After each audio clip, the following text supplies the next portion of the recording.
Preface. Few, especially in this country, realize that while Freudian themes have rarely found a place on the programs of the American Psychological Association, they have attracted great and growing attention and found frequent elaboration by students of literature, history, biography, sociology, morals and aesthetics, anthropology, education, and religion. They have given the world a new conception of both infancy and adolescence, and shed much new light upon characterology, given us a new and clearer view of sleep, dreams, reveries, and revealed hitherto unknown mental mechanisms common to normal and pathological states and processes, showing that the law of causation extends to the most incoherent acts and even verbigerations in insanity, gone far to clear up the terra incognita of hysteria, taught us to recognize morbid symptoms, often neurotic and psychotic in their germ, revealed the operations of the primitive mind so overlaid and repressed that we had almost lost sight of them, fashioned and used the key of symbolism to unlock many mysticisms of the past, and in addition to all this, effected thousands of cures, established a new prophylaxis, and suggested new tests for character, disposition, and ability, in all combining the practical and theoretic to a degree salutary as it is rare. These 28 lectures to laymen are elementary and almost conversational. Freud sets forth with a frankness almost startling the difficulties and limitations of psychoanalysis, and also describes its main methods and results as only a master and originator of a new school of thought can do. These discourses are at the same time simple and almost confidential, and they trace and sum up the results of 30 years of devoted and painstaking research. While they are not at all controversial, we incidentally see in a clearer light the distinctions between the master and some of his distinguished pupils. A text like this is the most opportune and will naturally more or less supersede all other introductions to the general subject of psychoanalysis. It presents the author in a new light, as an effective and successful popularizer, and is certain to be welcomed not only by the large and growing number of students of psychoanalysis in this country but by the yet larger number of those who wish to begin its study here and elsewhere. The impartial student of Sigmund Freud need not agree with all his conclusions, and indeed, like the present writer, may be unable to make sex so all-dominating a factor in the psychic life of the past and present, as Freud deems it to be, to recognize the fact that he is the most original and creative mind in psychology of our generation. Despite the frightful handicap of the odium sexicum, far more formidable today than the odium theologicum, involving as it has done for him lack of academic recognition and even more or less social ostracism, his views have attracted and inspired a brilliant group of minds not only in psychiatry but in many other fields, who have altogether given the world of culture more new and pregnant epicus than those which have come from any other source within the wide domain of humanism. A former student and disciple of Wundt, who recognizes to the full his inestimable services to our science, cannot avoid making certain comparisons. Wundt has had for decades the prestige of a most advantageous academic chair. He founded the first laboratory for experimental psychology, which attracted many of the most gifted and mature students from all lands. By his development of the doctrine of a perception he took psychology forever beyond the old associationism which had ceased to be fruitful. He also established the independence of psychology from physiology, and by his encyclopedic and always thronged lectures, to say nothing of his more or less esoteric seminary, he materially advanced every branch of mental science and extended its influence over the whole wide domain of folklore, mores, language, and primitive religion. His best texts will long constitute a thesaurus which every psychologist must know. Again, like Freud, he inspired students who went beyond him, the Verbergers and introspectionists, whose method and results he could not follow. His limitations have grown more and more manifest. He has little use for the unconscious or the abnormal, and for the most part he has lived and wrought in a pre-evolutionary age and always and everywhere underestimated the genetic standpoint. He never transcends the conventional limits in dealing, as he so rarely does, with sex. Nor does he contribute much likely to be of permanent value in any part of the wide domain of affectivity. We cannot forbear to express the hope that Freud will not repeat Wundt's error in making too abrupt a break with his more advanced pupils like Adler or the Zurich group. It is rather precisely just the topics that Wundt neglects that Freud makes his chief cornerstones, viz. the unconscious, the abnormal, sex, and affectivity generally, with many genetic, especially ontogenetic, but also phylogenetic factors. The Wundtian influence has been great in the past, while Freud has a great present and a yet greater future. In one thing Freud agrees with the introspectionists, viz. in deliberately neglecting the physiological factor and building on purely psychological foundations, although for Freud psychology is mainly unconscious, while for the introspectionists it is pure consciousness. Neither he nor his disciples have yet recognized the aid proffered them by students of the autonomic system or by the distinctions between the epicritic and protopathic functions and organs of the cerebrum, although these will doubtless come to have their due place as we know more of the nature and processes of the unconscious mind. If psychologists of the normal have hitherto been too little disposed to recognize the precious contributions to psychology made by the cruel experiments of nature in mental diseases, we think that the psychoanalysts, who work predominantly in this field, have been somewhat too ready to apply their findings to the operations of the normal mind, but we are optimistic enough to believe that in the end both these errors will vanish and that in the great synthesis of the future that now seems to impend our science will be made vastly richer and deeper on the theoretical side and also far more practical than it has ever been before. Clark University First Lecture Part in the Psychology of Errors. Introduction. I do not know how familiar some of you may be, either from your reading or from hearsay, with psychoanalysis. But, in keeping with the title of these lectures, A General Introduction to Psychoanalysis, I am obliged to proceed as though you knew nothing about this subject, and stood in need of preliminary instruction. To be sure, this much I may presume that you do know, namely, that psychoanalysis is a method of treating nervous patients medically. And just at this point I can give you an example to illustrate how the procedure in this field is precisely the reverse of that which is the rule in medicine. Usually when we introduce a patient to a medical technique which is strange to him, we minimize its difficulties and give him confident promises concerning the result of the treatment. When, however, we undertake psychoanalytic treatment with a neurotic patient, we proceed differently. We hold before him the difficulties of the method, its length, the exertions and the sacrifices which it will cost him, and, as to the result, we tell him that we make no definite promises, that the result depends on his conduct, on his understanding, on his adaptability, on his perseverance. We have, of course, excellent motives for conduct which seems so perverse, and into which you will perhaps gain insight at a later point in these lectures. Do not be offended, therefore, if, for the present, I treat you as I treat these neurotic patients. Frankly, I shall dissuade you from coming to hear me a second time. With this intention I shall show what imperfections are necessarily involved in the teaching of psychoanalysis and what difficulties stand in the way of gaining a personal judgment. I shall show you how the whole trend of your previous training and all your accustomed mental habits must unavoidably have made you opponents of psychoanalysis, and how much you must overcome in yourselves in order to master this instinctive 100 opposition. Of course I cannot predict how much psychoanalytic understanding you will gain from my lectures, but I can promise this, that by listening to them you will not learn how to undertake a psychoanalytic treatment or how to carry one to completion. Furthermore, should I find anyone among you who does not feel satisfied with a cursory acquaintance with psychoanalysis, but who would like to enter into a more enduring relationship with it, I shall not only dissuade him, but I shall actually warn him against it.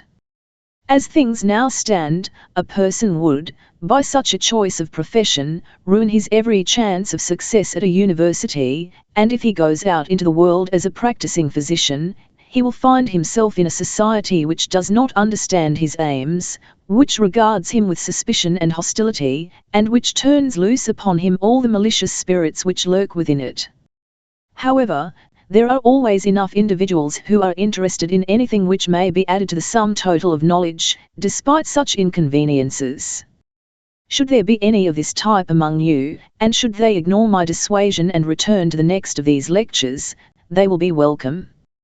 But all of you have the right to know what these difficulties of psychoanalysis are to which I have alluded. First of all, we encounter the difficulties inherent in the teaching and exposition of psychoanalysis. In your medical instruction you have been accustomed to visual demonstration. You see the anatomical specimen, the precipitate in the chemical reaction, the contraction of the muscle as the result of the stimulation of its nerves. Later the patient is presented to your senses, the symptoms of his malady, the products of the pathological processes, in many cases even the cause of the disease is shown in isolated state. In the surgical department you are made to witness the steps by which one brings relief to the patient, and are permitted to attempt to practice them. Even in psychiatry, the demonstration affords you, by the patient's changed facial play, his manner of speech and his behavior, a wealth of observations which leave far-reaching impressions.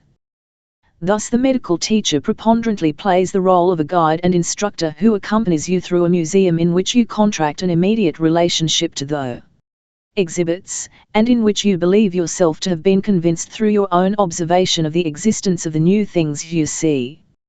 Unfortunately, everything is different in psychoanalysis. In psychoanalysis nothing occurs but the interchange of words between the patient and the physician. The patient talks, tells of his past experiences and present impressions, complains, confesses his wishes and emotions. The physician listens, tries to direct the thought processes of the patient, reminds him of things, forces his attention into certain channels, gives him explanations and observes the reactions of understanding or denial which he calls forth in the patient. The uneducated relatives of our patients, persons who are impressed only by the visible and tangible, preferably by such procedure as one sees in the moving picture theatres, never miss an opportunity of voicing their skepticism as to how one can do anything for the malady through mere talk. Such thinking, of course, is as short-sighted as it is inconsistent. For these are the very persons who know with such certainty that the patients merely imagine their symptoms. Words were originally magic, and the word retains much of its old magical power even today. With words one man can make another blessed, or drive him to despair. By words the teacher transfers his knowledge to the pupil, by words the speaker sweeps his audience with him and determines its judgments and decisions. Words call forth effects and are the universal means of influencing human beings. Therefore let us not underestimate the use of words in psychotherapy, and let us be satisfied if we may be auditors of the words which are exchanged between the analyst and his patient. But even that is impossible. The conversation of which the psychoanalytic treatment consists brooks no auditor, it cannot be demonstrated. One can, of course, present a neurasthenic or hysteric to the students in a psychiatric lecture. He tells of his complaints and symptoms, but of nothing else. The communications which are necessary for the analysis are made only under the conditions of a special affective relationship to the physician. The patient would become dumb as soon as he became aware of a single impartial witness. For these communications concern the most intimate part of his psychic life, everything which as a socially independent person he must conceal from others. These communications deal with everything which, as a harmonious personality, he will not admit even to himself. You cannot, therefore, listen in on a psychoanalytic treatment. You can only hear of it. You will get to know psychoanalysis, in the strictest sense of the word, only by hearsay. Such instruction even at second hand, will place you in quite an unusual position for forming a judgment. For it is obvious that everything depends on the faith you are able to put in the instructor. Imagine that you are not attending a psychiatric, but an historical lecture, and that the lecturer is telling you about the life and martial deeds of Alexander the Great. What would be your reasons for believing in the authenticity of his statements? At first sight, the condition of affairs seems even more unfavorable than in the case of psychoanalysis, for the history professor was as little a participant in Alexander's campaigns as you were. The psychoanalyst at least tells you of things in connection with which he himself has played some role. But then the question turns on this: what set of facts can the historian marshal in support of his position? He can refer you to the accounts of ancient authors, who were either contemporaries themselves, or who were at least closer to the events in question. That is, he will refer you to the books of Diodor, Plutarch, Arrian, etc. He can place before you pictures of the preserved coins and statues of the king, and can pass down your rows a photograph of the Pompton mosaics of the Battle of Issos. Yet, strictly speaking, all these documents prove only that previous generations already believed in Alexander's existence and in the reality of his deeds, and your criticism might begin anew at this point.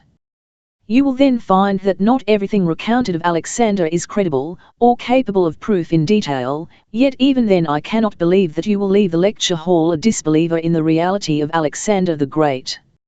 Your decision will be determined chiefly by two considerations: firstly, that the lecturer has no conceivable motive for presenting as truth something which he does not himself believe to be true, and secondly, that all available histories present the events in approximately the same manner.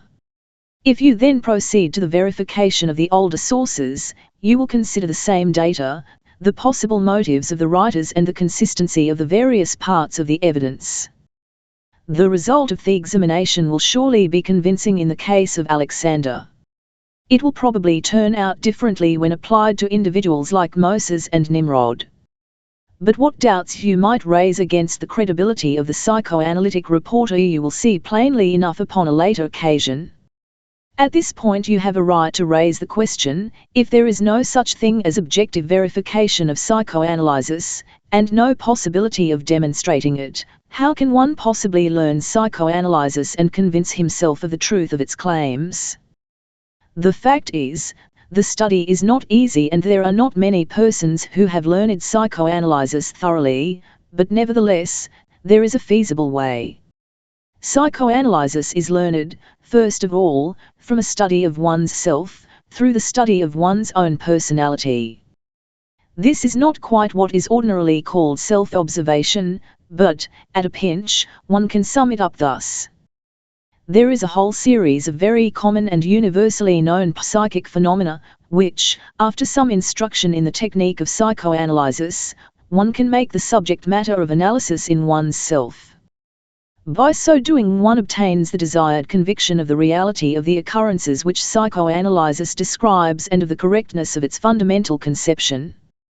To be sure, there are definite limits imposed on progress by this method. One gets much further if one allows himself to be analyzed by a competent analyst, observes the effect of the analysis on his own ego, and at the same time makes use of the opportunity to become familiar with the finer details of the technique of procedure. This excellent method is, of course, only practicable for one person, never for an entire class.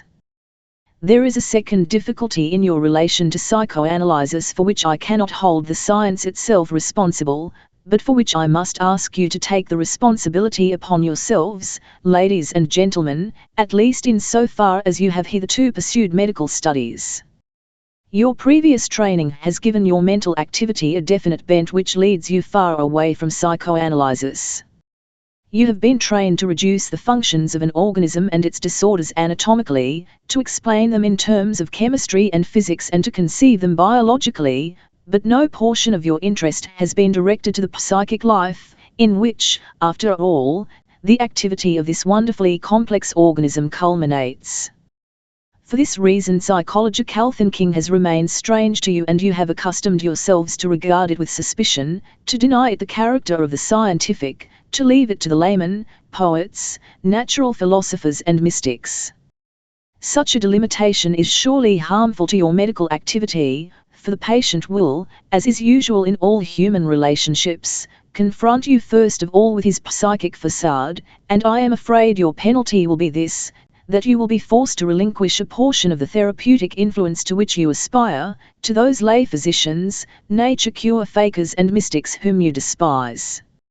I am not overlooking the excuse, whose existence one must admit, for this deficiency in your previous training. There is no philosophical science of therapy which could be made practicable for your medical purpose. Neither speculative philosophy nor descriptive psychology nor that so-called experimental psychology which allies itself with the physiology of the sense organs as it is taught in the schools, is in a position to teach you anything useful concerning the relation between the physical and the psychical, or to put into your hand the key to the understanding of a possible disorder of the psychic functions. Within the field of medicine, psychiatry does, it is true, occupy itself with the description of the observed psychic disorders and with their grouping into clinical symptom pictures, but in their better hours the psychiatrists themselves doubt whether their purely descriptive account deserves the name of a science. The symptoms which constitute these clinical pictures are known neither in their origin, in their mechanism, nor in their mutual relationship. There are either no discoverable corresponding changes of the anatomical organ of the soul, or else the changes are of such a nature as to yield no enlightenment. Such psychic disturbances are open to therapeutic influence only when they can be identified as secondary phenomena of an otherwise organic affection. Here is the gap which psychoanalysis aims to fill. It prepares to give psychiatry the omitted psychological foundation. It hopes to reveal the common basis from which, as a starting point, constant correlation of bodily and psychic disturbances becomes comprehensible. To this end, it must divorce itself from every anatomical, chemical or physiological supposition which is alien to it. It must work throughout with purely psychological therapeutic concepts, and just for that reason I fear that it will at first seem strange to you. I will not make you, your previous training, or your mental bias share the guilt of the next difficulty. With two of its assertions, psychoanalysis offends the whole world and draws aversion upon itself. One of these assertions offends an intellectual prejudice, the other an aesthetic moral one. Let us not think too lightly of these prejudices. They are powerful things, remnants of useful, even necessary, developments of mankind. They are retained through powerful effects, and the battle against them is a hard one. The first of these displeasing assertions of psychoanalysis is this, that the psychic processes are in themselves unconscious, and that those which are conscious are merely isolated acts and parts of the total psychic life. Recollect that we are, on the contrary, accustomed to identify the psychic with the conscious. Consciousness actually means for us the distinguishing characteristic of the psychic life, and psychology is the science of the content of consciousness.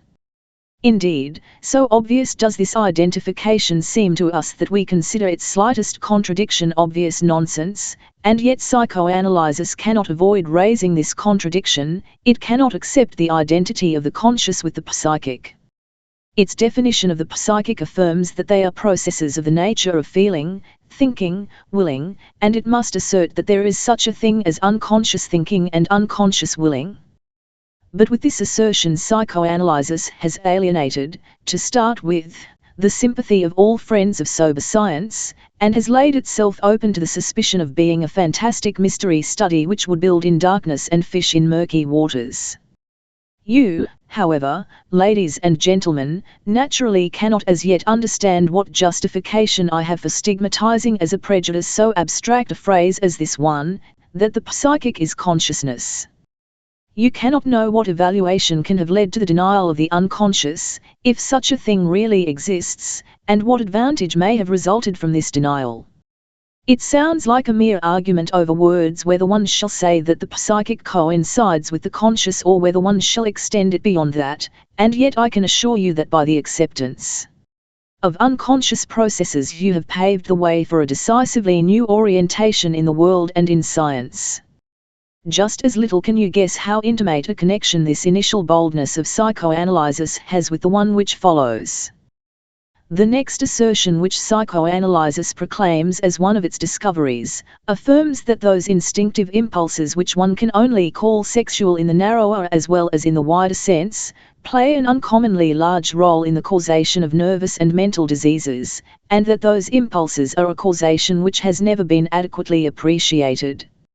Nay, indeed, psychoanalysis claims that these same sexual impulses have made contributions whose value cannot be overestimated to the highest cultural, artistic and social achievements of the human mind. According to my experience, The aversion to this conclusion of psychoanalysis is the most significant source of the opposition which it encounters.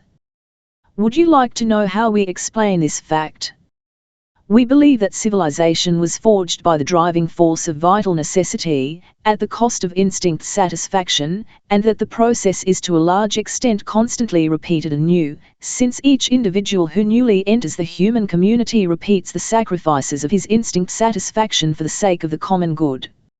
Among the instinctive forces thus utilized, the sexual impulses play a significant role. They are thereby sublimated, i.e., they are diverted from their sexual goals and directed to ends socially higher and no longer sexual. But this result is unstable. The sexual instincts are poorly tamed. Each individual who wishes to ally himself with the achievements of civilization is exposed to the danger of having his sexual instincts rebel against this sublimation. Society can conceive of no more serious menace to its civilization than would arise through the satisfying of the sexual instincts by their redirection toward their original goals. Society, therefore, does not relish being reminded of this ticklish spot in its origin. It has no interest in having the strength of the sexual instincts recognized and the meaning of the sexual life to the individual clearly delineated. On the contrary, society has taken the course of diverting attention from this whole field. This is the reason why society will not tolerate the above-mentioned results of psychoanalytic research, and would prefer to brand it as aesthetically offensive and morally objectionable or dangerous. Since, however, one cannot attack an ostensibly objective result of scientific inquiry with such objections, the criticism must be translated to an intellectual level if it is to be voiced. But it is a predisposition of human nature to consider an unpleasant idea untrue, and then it is easy to find arguments against it. Society thus brands what is unpleasant as untrue, denying the conclusions of psychoanalysis with logical and pertinent arguments. These arguments originate from effective sources, however, and society holds to these prejudices against all attempts at refutation. However, we may claim, ladies and gentlemen, that we have followed no bias of any sort in making any of these contested statements. We merely wish to state facts which we believe to have been discovered by toilsome labor. And we now claim the right unconditionally to reject the interference in scientific research of any such practical considerations, even before we have investigated whether the apprehension which these considerations are meant to instill are justified or not. These, therefore, are but a few of the difficulties which stand in the way of your occupation with psychoanalysis. They are perhaps more than enough for a beginning. If you can overcome their deterrent impression, we shall continue. Second lecture. The psychology of errors. VVE begin with an investigation, not with hypotheses. To this end we choose certain phenomena which are very frequent, very familiar and very little heeded, and which have nothing to do with the pathological, inasmuch as they can be observed in every normal person. I refer to the errors which an individual commits, as for example, errors of speech in which he wishes to say something and uses the wrong word, or those which happen to him in writing, and which he may or may not notice, or the case of misreading, in which one reads in the print or writing something different from what is actually there. A similar phenomenon occurs in those cases of mishearing what is said to one, where there is no question of an organic disturbance of the auditory function.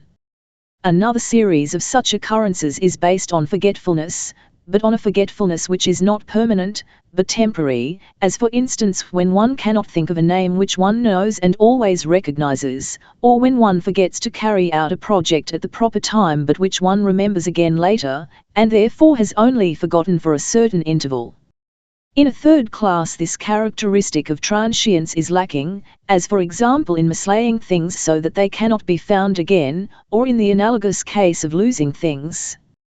Here we are dealing with a kind of forgetfulness to which one reacts differently from the other cases, a forgetfulness at which one is surprised and annoyed, instead of considering it comprehensible.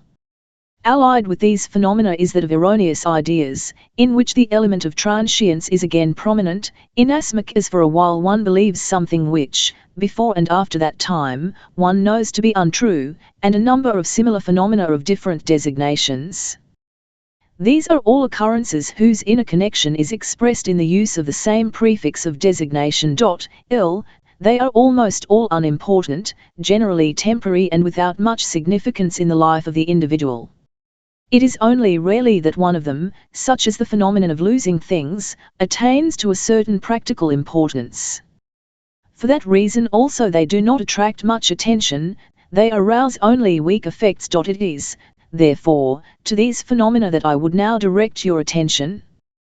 But you will object, with annoyance, there are so many sublime riddles in the external world, just as there are in the narrower world of the psychic life, and so many wonders in the field of psychic disturbances which demand and deserve elucidation, that it really seems frivolous to waste labor and interest on such trifles. If you can explain to us how an individual with sound eyes and ears can, in broad daylight, see and hear things that do not exist, or why another individual suddenly believes himself persecuted by those whom up to that time he loved best, or defend, with the most ingenious arguments, delusions which must seem nonsense to any child, then we will be willing to consider psychoanalysis seriously. But if psychoanalysis can do nothing better than to occupy us with the question of why a speaker used the wrong word, or why a housekeeper mislaid her keys, or such trifles, then we know something better to do with our time and interest. My reply is, patience, ladies and gentlemen. I think your criticism is not on the right track. It is true that psychoanalysis cannot boast that it has never occupied itself with trifles. On the contrary, the objects of its observations are generally those simple occurrences which the other sciences have thrown aside as much too insignificant, the waste products of the phenomenal world. But are you not confounding, in your criticism, the sublimity of the problems with the conspicuousness of their manifestations? Are there not very important things which under certain circumstances, and at certain times, can betray themselves only by very faint signs? I could easily cite a great many instances of this kind. From what vague signs, for instance, do the young gentlemen of this audience conclude that they have won the favor of a lady? Do you await an explicit declaration, an ardent embrace, or does not a glance, scarcely perceptible to others, a fleeting gesture, the prolonging of a handshake by 1 second, suffice? And if you are a criminal lawyer, and engaged in the investigation of a murder, do you actually expect the murderer to leave his photograph and address on the scene of the crime, or would you, of necessity, content yourself with fainter and less certain traces of that individual? Therefore, let us not undervalue small signs, perhaps by means of them we will succeed in getting on the track of greater things. I agree with you that the larger problems of the world and of science have the first claim in our interest. But it is generally of little avail to form the definite resolution to devote oneself to the investigation of this or that problem. Often one does not know in which direction to take the next step. In scientific research it is more fruitful to attempt what happens to be before one at the moment and for whose investigation there is a discoverable method. If one does that thoroughly without prejudice or predisposition, one may, with good fortune, and by virtue of the connection which links each thing to every other, hence also the small to the great, discover even from such modest research a point of approach to the study of the big problems. Thus would I answer, in order to secure your attention for the consideration of these apparently insignificant errors made by normal people. At this point, we will question a stranger to psychoanalysis and ask him how he explains these occurrences. His first answer is sure to be, "Oh, they are not worth an explanation, they are merely slight accidents." What does he mean by this? Does he mean to assert that there are any occurrences so insignificant that they fall out of the causal sequence of things, or that they might just as well be something different from what they are? If anyone thus denies the determination of natural phenomena at one such point, he has vitiated the entire scientific viewpoint. One can then point out to him how much more consistent is the religious point of view, when it explicitly asserts that no sparrow falls from the roof without God's special wish. I imagine our friend will not be willing to follow his first answer to its logical conclusion. He will interrupt and say that if he were to study these things he would probably find an explanation for them. He will say that this is a case of slight functional disturbance, of an inaccurate psychic act whose causal factors can be outlined. A man who otherwise speaks correctly may make a slip of the tongue, when he is slightly ill or fatigued, when he is excited, when his attention is concentrated on something else. It is easy to prove these statements. Slips of the tongue do really occur with special frequency when one is tired, when one has a headache, or when one is indisposed. Forgetting proper names is a very frequent occurrence under these circumstances. Many persons even recognize the imminence of an indisposition by the inability to recall proper names. Often also one mixes up words or objects during excitement, one picks up the wrong things, and the forgetting of projects, as well as the doing of any number of other unintentional acts, becomes conspicuous when one is distracted, in other words, when one's attention is concentrated on other things. A familiar instance of such distraction is the professor in Fliegen die Blätter, who takes the wrong hat because he is thinking of the problems which he wishes to treat in his next book. Each of us knows from experience some examples of how one can forget projects which one has planned and promises which one has made, because an experience has intervened which has preoccupied one deeply. This seems both comprehensible and irrefutable. It is perhaps not very interesting, not as we expected it to be. But let us consider this explanation of errors. The conditions which have been cited as necessary for the occurrence of these phenomena are not all identical. Illness and disorders of circulation afford a physiological basis. Excitement, fatigue and distraction are conditions of a different sort, which one could designate as psychophysiological. About these latter it is easy to the eyes. Fatigue, as well as distraction, and perhaps also general excitement, cause a scattering of the attention which can result in the act in progress not receiving sufficient attention. This act can then be more easily interrupted than usual, and may be inexactly carried out. A slight illness, or a change in the distribution of blood in the central organ of the nervous system, can have the same effect, inasmuch as it influences the determining factor, the distribution of attention, in a similar way.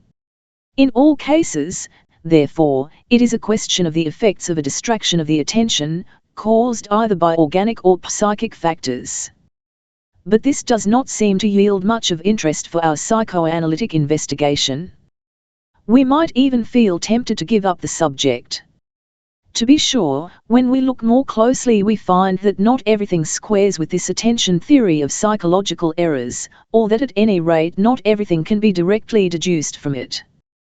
We find that such errors and such forgetting occur even when people are not fatigued, distracted or excited, but are in every way in their normal state, unless, in consequence of these errors, one were to attribute to them an excitement which they themselves do not acknowledge. Nor is the mechanism so simple that the success of an act is assured by an intensification of the attention bestowed upon it, and endangered by its diminution. There are many acts which one performs in a purely automatic way and with very little attention, but which are yet carried out quite successfully. The pedestrian who scarcely knows where he is going, nevertheless keeps to the right road and stops at his destination without having gone astray. At least, this is the rule. The practiced pianist touches the right keys without thinking of them. He may, of course, also make an occasional mistake, but if automatic playing increased the likelihood of errors, it would be just the virtuoso whose playing has, through practice, become most automatic, who would be the most exposed to this danger. Yet we see, on the contrary, that many acts are most successfully carried out when they are not the objects of particularly concentrated attention, and that the mistakes occur just at the point where one is most anxious to be accurate, where a distraction of the necessary attention is therefore surely least permissible. One could then say that this is the effect of the excitement, but we do not understand why the excitement does not intensify the concentration of attention on the goal that is so much desired. If in an important speech or discussion anyone says the opposite of what he means, then that can hardly be explained according to the psychophysiological or the attention theories. There are also many other small phenomena accompanying these errors, which are not understood and which have not been rendered comprehensible to us by these explanations. For instance, when one has temporarily forgotten a name, one is annoyed, one is determined to recall it and is unable to give up the attempt. Why is it that despite his annoyance the individual cannot succeed, as he wishes, in directing his attention to the word which is on the tip of his tongue and which he instantly recognizes when it is pronounced to him? Or, to take another example, there are cases in which the errors multiply, link themselves together, substitute for each other. The first time one forgets an appointment, the next time, after having made a special resolution not to forget it, one discovers that one has made a mistake in the day or hour. Or one tries by devious means to remember a forgotten word, and in the course of so doing loses track of a second name which would have been of use in finding the first. If one then pursues this second name, a third gets lost, and so on. It is notorious that the same thing can happen in the case of misprints, which are of course to be considered as errors of the typesetter. A stubborn error of this sort is said to have crept into a social democratic paper, where, in the account of a certain festivity was printed, among those present was His Highness, the Clown Prince. The next day a correction was attempted. The paper apologized and said, the sentence should, of course, have read the Clown Prince. One likes to attribute these occurrences to the printer's devil, to the goblin of the typesetting machine, and the like, figurative expressions which at least go beyond a psychophysiological theory of the misprint. I do not know if you are acquainted with the fact that one can provoke slips of the tongue, can call them forth by suggestion, as it were. An anecdote will serve to illustrate this. Once when a novice on the stage was entrusted with the important role in the Maid of Orleans of announcing to the king, Constable sheaths his sword, the star played the joke of repeating to the frightened beginner during the rehearsal, instead of the text, the following, comfortable sends back his steed and he attained his end. In the performance the unfortunate actor actually made his debut with this distorted announcement, even after he had been amply warned against so doing, or perhaps just for that reason. These little characteristics of errors are not exactly illuminated by the theory of diverted attention. But that does not necessarily prove the whole theory wrong. There is perhaps something missing, a complement by the addition of which the theory would be made completely satisfactory. But many of the errors themselves can be regarded from another aspect. Let us select slips of the tongue, as best suited to our purposes. We might equally well choose slips of the pen or of reading. But at this point, we must make clear to ourselves the fact that so far we have inquired only as to when and under what conditions one's tongue slips, and have received an answer on this point only. One can, however, direct one's interest elsewhere and ask why one makes just this particular slip and no other. One can consider what the slip results in. You must realize that as long as one does not answer this question, does not explain the effect produced by the slip, the phenomenon in its psychological aspect remains an accident, even if its physiological explanation has been found. When it happens that I commit a slip of the tongue, I could obviously make any one of an infinite number of slips, and in place of the one right word say any one of 1,000 others, make innumerable distortions of the right word.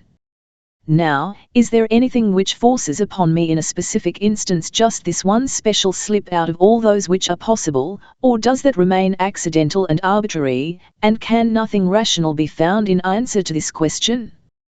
Two authors, Mehringer and Meyer, a philologist and a psychiatrist, did indeed in 1895 make the attempt to approach the problem of slips of the tongue from this side.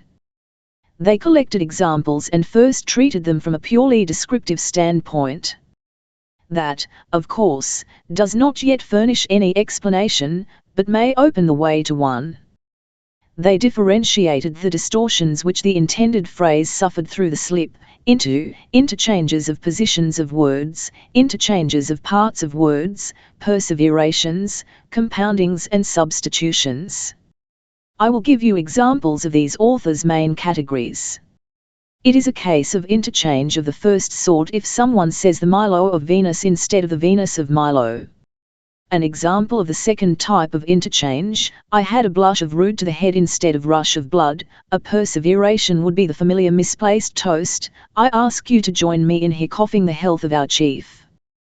These three forms of slips are not very frequent.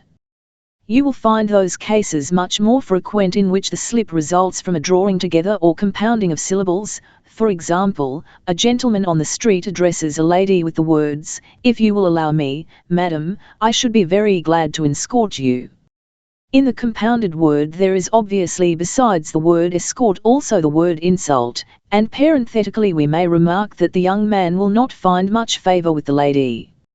As an example of the substitution, Mieringer and Meyer cite the following: a man says, "I put the specimens in the letterbox instead of in the hotbed," and the like. The explanation which the two authors attempt to formulate on the basis of this collection of examples is peculiarly inadequate. They hold that the sound syllables of words have different values, and that the production and perception of more highly valued syllables can interfere with those of lower values. They obviously base this conclusion on the cases of foresounding and perseveration, which are not at all frequent. In other cases of slips of the tongue, the question of such sound priorities, if any exist, does not enter at all.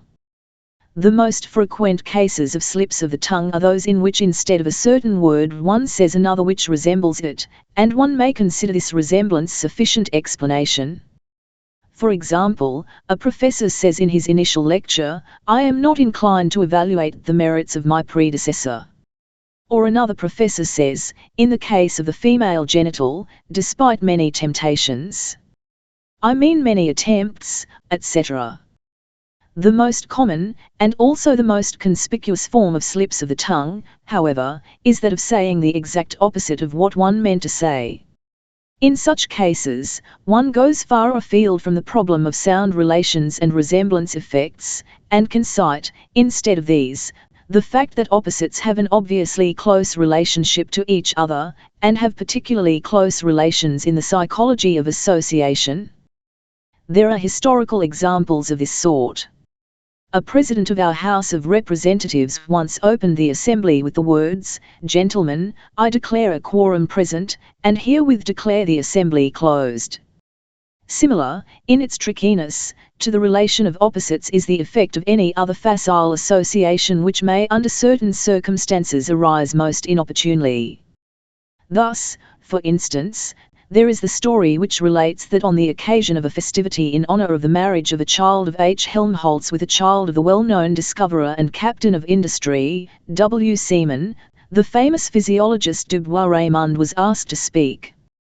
He concluded his undoubtedly sparkling toast with the words, "Success to the new firm, Siemens and Halski." That, of course, was the name of the well-known old firm. The association of the two names must have been about as easy for a native of Berlin as Weber and Fields to an American. Thus we must add to the sound relations and word resemblances the influence of word associations. But that is not all. In a series of cases, an explanation of the observed slip is unsuccessful unless we take into account what phrase had been said or even thought previously. This again makes it a case of perseveration of the sort stressed by Mieringer, but of a longer duration. I must admit, I am on the whole of the impression that we are further than ever from an explanation of slips of the tongue.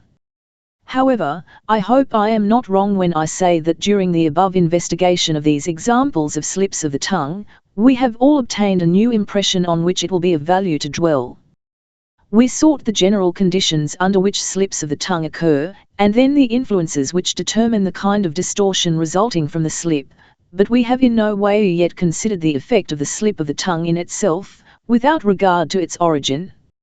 And if we should decide to do so, we must finally have the courage to assert, in some of the examples cited, the product of the slip also makes sense. What do we mean by it makes sense? It means, I think, that the product of the slip has itself a right to be considered as a valid psychic act which also has its purpose, as a manifestation having content and meaning. Hitherto we have always spoken of errors, but now it seems as if sometimes the error itself were quite a normal act, except that it has thrust itself into the place of some other expected or intended act. In isolated cases this valid meaning seems obvious and unmistakable. When the President with his opening words closes the session of the House of Representatives, instead of opening it, we are inclined to consider this error meaningful by reason of our knowledge of the circumstances under which the slip occurred. He expects no good of the Assembly, and would be glad if he could terminate it immediately. The pointing out of this meaning, the interpretation of this error, gives us no difficulty. Or a lady, pretending to admire, says to another, "I am sure you must have messed up this charming hat yourself." No scientific quibbles in the world can keep us from discovering in this slip the idea this hat is a mess. Or a lady who is known for her energetic disposition, relates, "My husband asked the doctor to what diet he should keep. But the doctor said he didn't need any diet, he should eat and drink whatever I want." This slip of tongue is quite an unmistakable expression of a consistent purpose. Ladies and gentlemen, if it should turn out that not only a few cases of slips of the tongue and of errors in general, but the larger part of them, have a meaning, then this meaning of errors of which we have hitherto made no mention, will unavoidably become of the greatest interest to us and will, with justice, force all other points of view into the background. We could then ignore all physiological and psychophysiological conditions and devote ourselves to the purely psychological investigations of the sense, that is, the meaning, the purpose of these errors. To this end therefore we will not fail, shortly, to study a more extensive compilation of material. But before we undertake this task, I should like to invite you to follow another line of thought with me. It has repeatedly happened that a poet has made use of slips of the tongue or some other error as a means of poetic presentation. This fact in itself must prove to us that he considers the error, the slip of the tongue for instance, as meaningful, for he creates it on purpose, and it is not a case of the poet committing an accidental slip of the pen and then letting his pen slip stand as a tongue slip of his character. He wants to make something clear to us by this slip of the tongue, and we may examine what it is, whether he wishes to indicate by this that the person in question is distracted or fatigued. Of course, we do not wish to exaggerate the importance of the fact that the poet did make use of a slip to express his meaning. It could nevertheless really be a psychic accident, or meaningful only in very rare cases, and the poet would still retain the right to infuse it with meaning through his setting. As to their poetic use, however, it would not be surprising if we should glean more information concerning slips of the tongue from the poet than from the philologist or the psychiatrist. Such an example of a slip of the tongue occurs in Wallenstein, Piccolomini, Act 1, Scene 5. In the previous scene, Max Piccolomini has most passionately sided with the Herzog, and dilated ardently on the blessings of peace which disclosed themselves to him during the trip on which he accompanied Wallenstein's daughter to the camp. He leaves his father and the courtier, Questenberg, plunged in deepest consternation. And then the fifth scene continues. Q. Alas! Alas! And stands it so? What friend? And do we let him go away in this delusion, let him go away? Not call him back immediately, not open his eyes upon the spot? Octavio. Recovering himself out of a deep study, he has now opened mine, and I see more than pleases me. What is it? Octavio. A curse on this journey. But why so? What is it? Octavio. Come, come along, friend. I must follow up the ominous track immediately. Mine eyes are opened now, and I must use them. Come. Draws Q on with him. Q. What now? Where go you then? Octavio. Hastily. To her herself. Q. Octavio. Interrupting him and correcting himself. To the Duke. Come, let us go. Octavio meant to say, to him, to the Lord, but his tongue slips and through his words to her he betrays to us, at least, The fact that he had quite clearly recognized the influence which makes the young war hero dream of peace. A still more impressive example was found by O. Rank in Shakespeare. It occurs in The Merchant of Venice, in the famous scene in which the fortunate suitor makes his choice among the 3 caskets, and perhaps I can do no better than to read to you here Rank's short account of the incident, a slip of the tongue which occurs in Shakespeare's Merchant of Venice, Act 3, Scene 2, is exceedingly delicate in its poetic motivation and technically brilliant in its handling.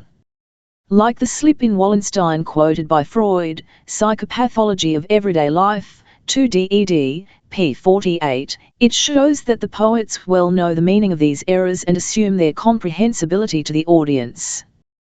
Portia, who by her father's wish has been bound to the choice of a husband by lot, has so far escaped all her unfavored suitors through the fortunes of chance.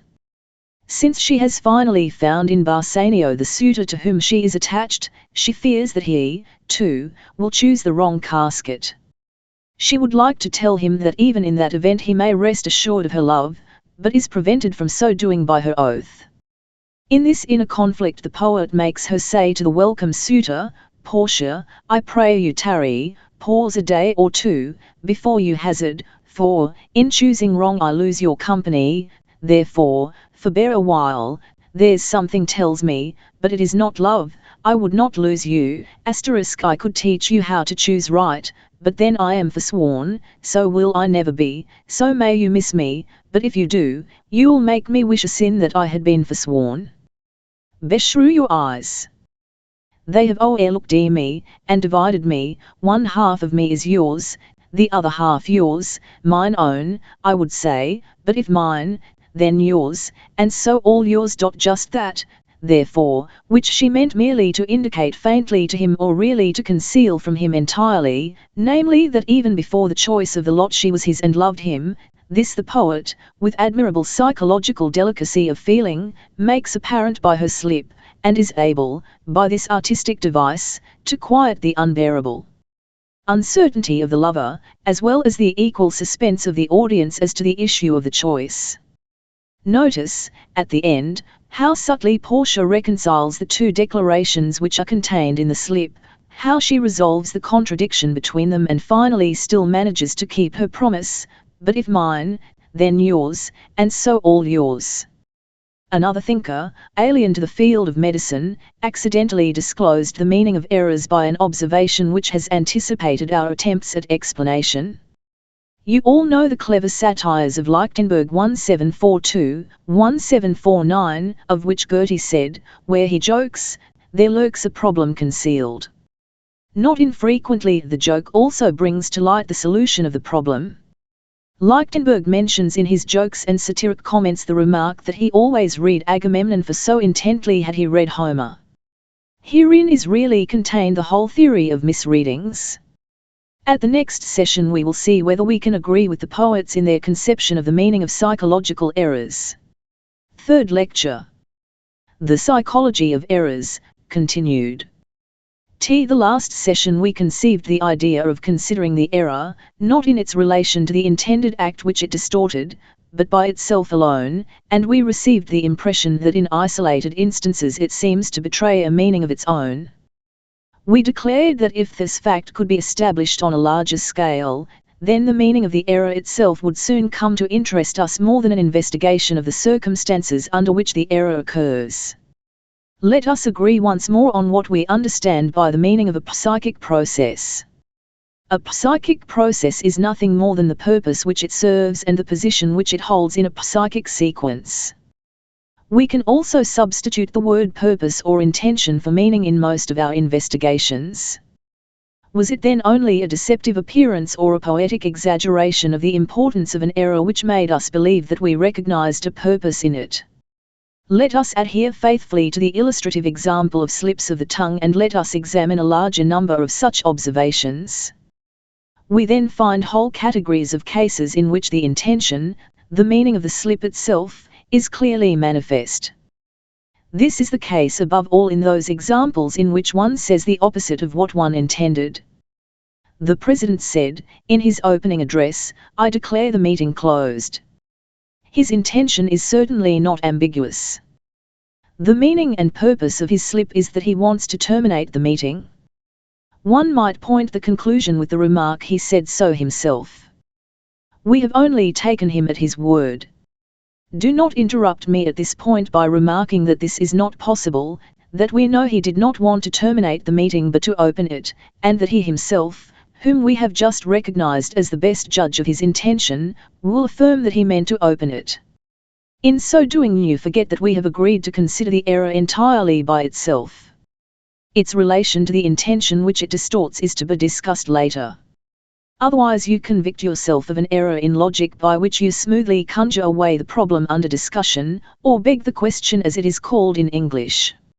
In other cases in which the speaker has not said the exact opposite of what he intended, the slip may nevertheless express an antithetical meaning. I am not inclined to appreciate the merits of my predecessor. Inclined is not the opposite of in a position to, but it is an open betrayal of intent in sharpest contradiction to the attempt to cope gracefully with the situation which the speaker is supposed to meet. In still other cases the slip simply adds a second meaning to the one intended. The sentence then sounds like a contradiction, an abbreviation, a condensation of several sentences. Thus the lady of energetic disposition, he may eat and drink whatever I please. The real meaning of this abbreviation is as though the lady had said, he may eat and drink whatever he pleases. But what does it matter what he pleases? It is I who do the pleasing. Slips of the tongue often give the impression of such an abbreviation. For example, the anatomy professor, after his lecture on the human nostril, asks whether the class has thoroughly understood, and after a unanimous answer in the affirmative, goes on to say, I can hardly believe that is so, since the people who understand the human nostril can, even in a city of millions, be counted on one finger, I mean, on the fingers of one hand. The abbreviated sentence here also has its meaning. It expresses the idea that there is only one person who thoroughly understands the subject. In contrast to these groups of cases are those in which the error does not itself express its meaning, in which the slip of the tongue does not in itself convey anything intelligible, cases, therefore, which are in sharpest opposition to our expectations. If anyone, through a slip of the tongue, distorts a proper name, or puts together an unusual combination of syllables, then this very common occurrence seems already to have decided in the negative the question of whether all errors contain a meaning. Yet closer inspection of these examples discloses the fact that an understanding of such a distortion is easily possible, indeed, that the difference between these unintelligible cases and the previous comprehensible ones is not so very great. A man who was asked how his horse was, answered, "Oh, it may stake, it may take another month." When asked what he really meant to say, he explained that he had been thinking that it was a sorry business and the coming together of take and sorry gave rise to stake. Miringer and Meyer. Another man was telling of some incidents to which he had objected, and went on, and then certain facts were refiled. Upon being questioned, he explained that he meant to stigmatize these facts as filthy. Revealed and filthy together produced the peculiar refilled. Miringer and Meyer. You will recall the case of the young man who wished to escort an unknown lady. We took the liberty of resolving this word construction into the two words escort and insult and felt convinced of this interpretation without demanding proof of it. You see from these examples that even slips can be explained through the concurrence, the interference, of two speeches of different intentions. The difference arises only from the fact that in the one type of slip the intended speech completely crowds out the other, as happens in those slips where the opposite is said, while in the other type the intended speech must rest content with so distorting or modifying the other as to result in mixtures which seem more or less intelligible in themselves. We believe that we have now grasped the secret of a large number of slips of the tongue. If we keep this explanation in mind we will be able to understand still other hitherto mysterious groups. In the case of the distortion of names, for instance, we cannot assume that it is always an instance of competition between two similar, yet different names. Still, the second intention is not difficult to guess. The distorting of names occurs frequently enough not as a slip of the tongue, but as an attempt to give the name an ill-sounding or debasing character. It is a familiar device or trick of insult, which persons of culture early learn to do without, though they do not give it up readily. They often clothe it in the form of a joke, though, to be sure, the joke is of a very low order. Just to cite a gross and ugly example of such a distortion of a name, I mention the fact that the name of the President of the French Republic, Poincaré, has been at times, lately, transformed into Schweinskar. It is therefore easy to assume that there is also such an intent to insult in the case of other slips of the tongue which result in the distortion of a name. In consequence of our adherence to this conception, similar explanations force themselves upon us, in the case of slips of the tongue whose effect is comical or absurd. I call upon you to hiccough the health of our chief. Here the solemn atmosphere is unexpectedly disturbed by the introduction of a word that awakens an unpleasant image, and from the prototype of certain expressions of insult and offence we cannot but suppose that there is an intention striving for expression which is in sharp contrast to the ostensible respect, and which could be expressed about as follows: "You needn't believe this. I'm not really in earnest. I don't give a whoop for the fellow," etc. A similar trick which passes for a slip of the tongue is that which transforms a harmless word into one which is indecent and obscene. We know that many persons have this tendency of intentionally making harmless words obscene for the sake of a certain lascivious pleasure it gives them. It passes as wit, and we always have to ask about a person of whom we hear such a thing, whether he intended it as a joke or whether it occurred as a slip of the tongue. Well, here we have solved the riddle of errors with relatively little trouble. They are not accidents, but valid psychic acts. They have their meaning, they arise through the collaboration, or better, the mutual interference, of two different intentions. I can well understand that at this point you want to swamp me with a deluge of questions and doubts to be answered and resolved before we can rejoice over this first result of our labours. I truly do not wish to push you to premature conclusions. Let us dispassionately weigh each thing in turn, one after the other. What would you like to say? Whether I think this explanation is valid for all cases of slips of the tongue or only for a certain number?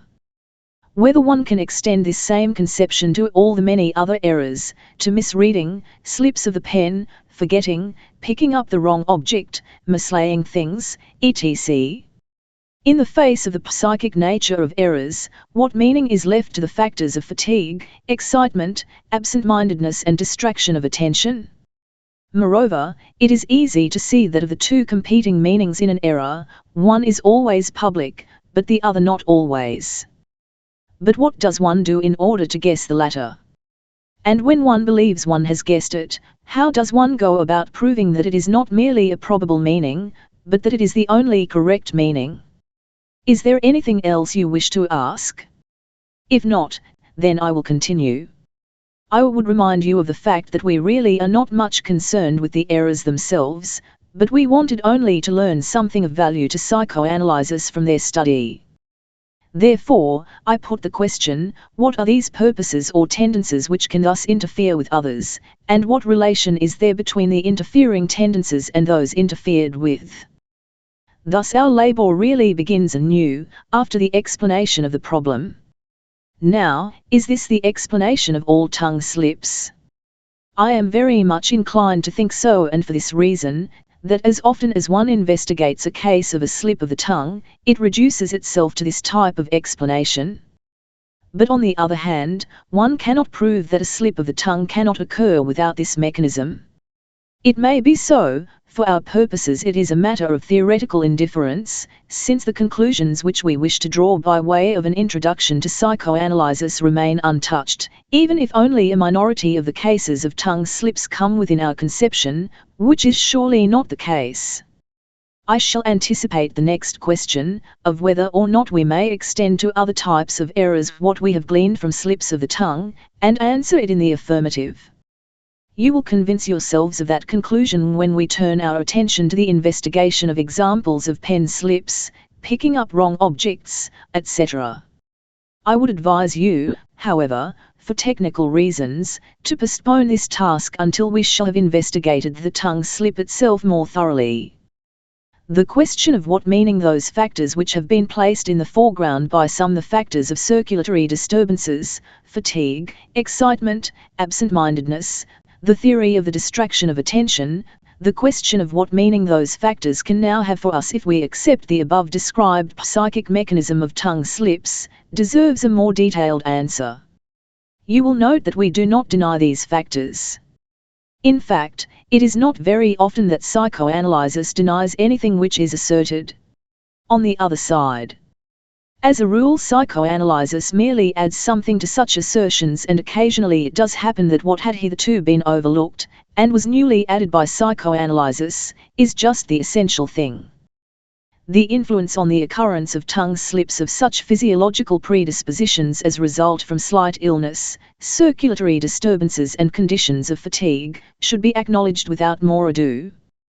Daily personal experience can convince you of that. But how little is explained by such an admission? Above all, they are not necessary conditions of the errors. Slips of the tongue are just as possible when one is in perfect health and normal condition. Bodily factors, therefore, have only the value of acting by way of facilitation and encouragement to the peculiar psychic mechanism of a slip of the tongue. To illustrate this relationship, I once used a simile which I will now repeat because I know of no better one as substitute. Let us suppose that some dark night I go past a lonely spot and am there assaulted by a rascal who takes my watch and purse, and then, since I did not see the face of the robber clearly, I make my complaint at the nearest police station in the following words: "Loneliness and darkness have just robbed me of my valuables." The police commissioner could then say to me, "You seem to hold an unjustifiably extreme mechanistic conception. Let us rather state the case as follows: under cover of darkness, and favoured by the loneliness, an unknown robber seized your valuables. The essential task in your case seems to me to be to discover the robber. Perhaps we can then take his booty from him again." Such psychophysiological moments as excitement, absent-mindedness and distracted attention are obviously of small assistance to us for the purpose of explanation. They are mere phrases, screens behind which we will not be deterred from looking. The question is rather what in such cases has caused the excitement, the particular diversion of attention. The influence of syllable sounds, word resemblances and the customary associations which words arouse should also be recognized as having significance. They facilitate the tongue slip by pointing the path which it can take. But if I have a path before me, does that fact as a matter of course determine that I will follow it? After all, I must have a stimulus to make me decide for it, and, in addition, a force so it carries me forward on this path. These sound and word relationships therefore serve also only to facilitate the tongue slip, just as the bodily dispositions facilitate them. They cannot give the explanation for the word itself.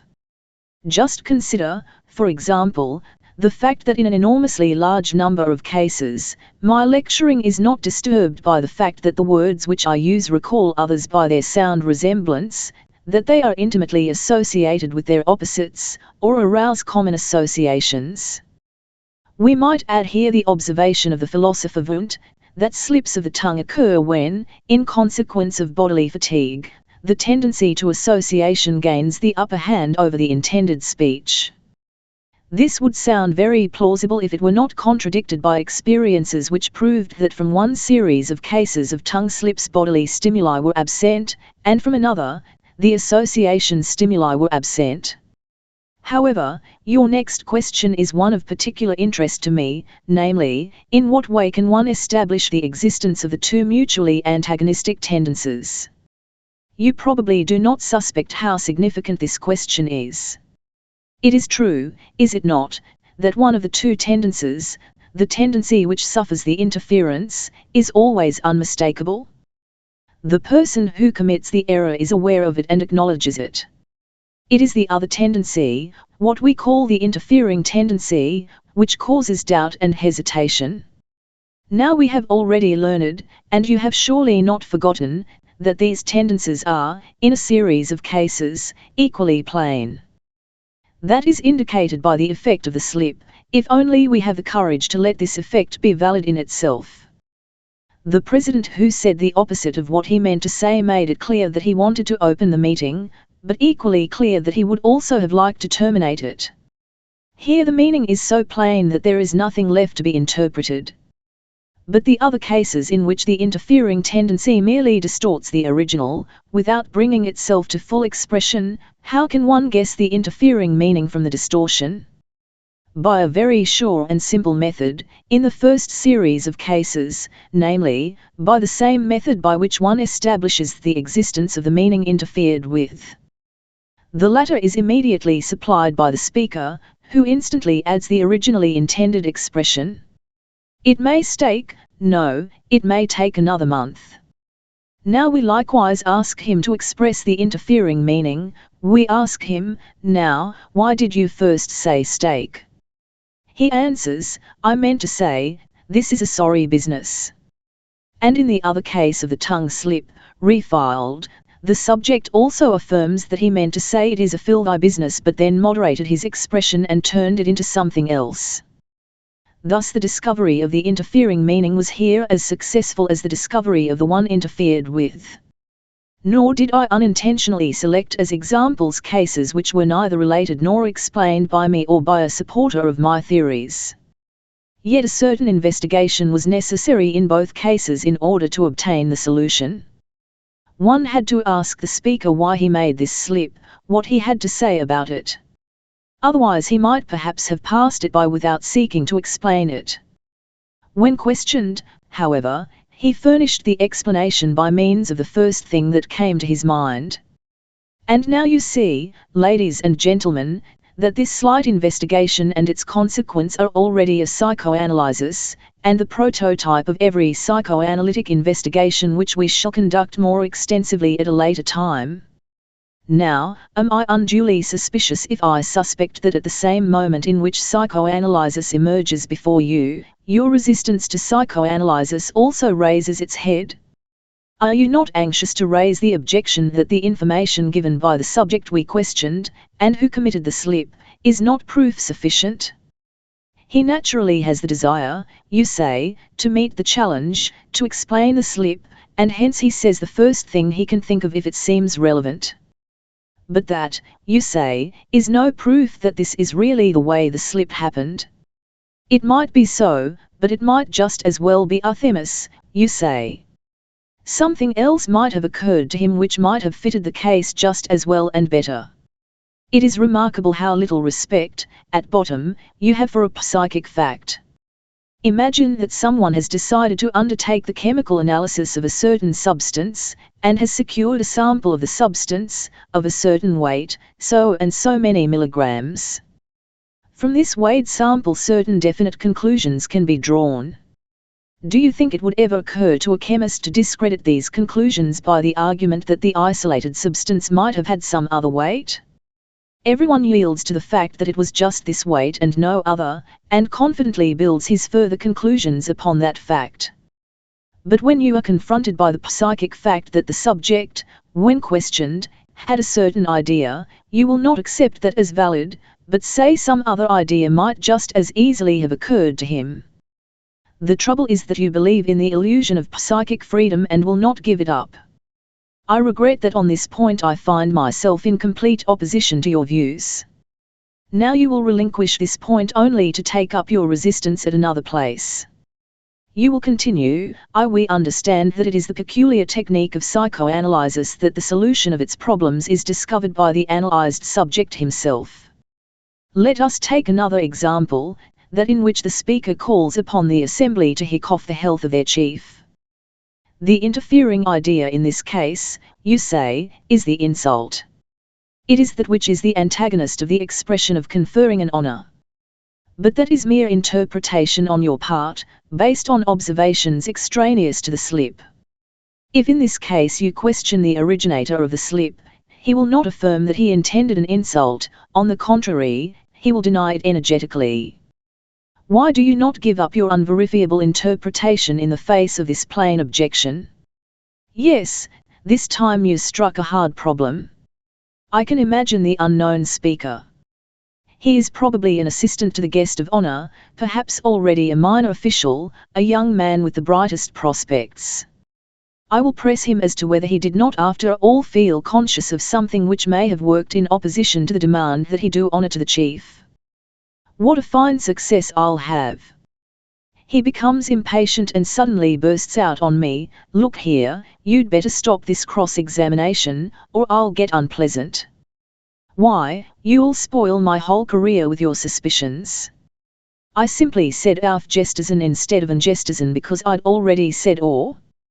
Twice in the same sentence. It's the thing that Mehringer calls a perseveration, and there's no other meaning that you can twist out of it. Do you understand me? That's all. This is a surprising reaction, a really energetic denial. I see that there is nothing more to be obtained from the young man, but I also remark to myself that he betrays a strong personal interest in having his slip mean a thing. Perhaps you, too, agree that it is not right for him immediately to become so rude over a purely theoretical investigation, but, you will conclude, he really must know what he did and did not mean to say. Really? Perhaps that's open to question nevertheless. But now you think you have me. So that is your technique, I hear you say. When the person who has committed a slip gives an explanation which fits your theory, then you declare him the final authority on the subject. He says so himself. But if what he says does not fit into your scheme, then you suddenly assert that what he says does not count, that one need not believe him. Yet that is certainly true.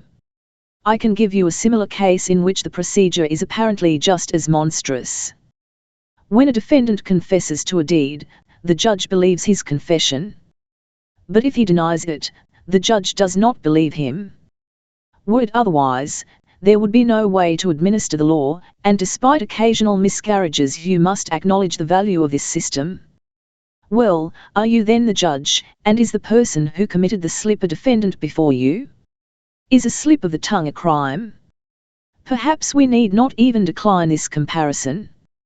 But just see to what far-reaching differences we have come by penetrating somewhat into the seemingly harmless problems of the psychology of errors, differences which at this stage we do not at all know how to reconcile. I offer you a preliminary compromise on the basis of the analogy of the judge and the defendant. You will grant me that the meaning of an error admits of no doubt when the subject under analysis acknowledges it himself. I in turn will admit that a direct proof for the suspected meaning cannot be obtained if the subject denies us the information, and, of course, that is also the case when the subject is not present to give us the information. We are, then, as in the case of the legal procedure, dependent on circumstances which make a decision at one time seem more, and at another time, less probable to us. At law, one has to declare a defendant guilty on circumstantial evidence for practical reasons. We see no such necessity, but neither are we forced to forego the use of these circumstances. It would be a mistake to believe that a science consists of nothing but conclusively proved theorems, and any such demand would be unjust. Only a person with a mania for authority, a person who must replace his religious catechism with some other, even though it be scientific, would make such a demand. Science has but few apodictic precepts in its catechism, it consists chiefly of assertions which it has developed to certain degrees of probability. It is actually a symptom of scientific thinking if one is content with these approximations of certainty and is able to carry on constructive work despite the lack of the final confirmation. But where do we get the facts for our interpretations, the circumstances for our proof, when the further remarks of the subject under analysis do not themselves elucidate the meaning of the error? From many sources. First of all, from the analogy with phenomena extraneous to the psychology of errors, as, for example, when we assert that the distortion of a name as a slip of the tongue has the same insulting significance as an intentional name distortion.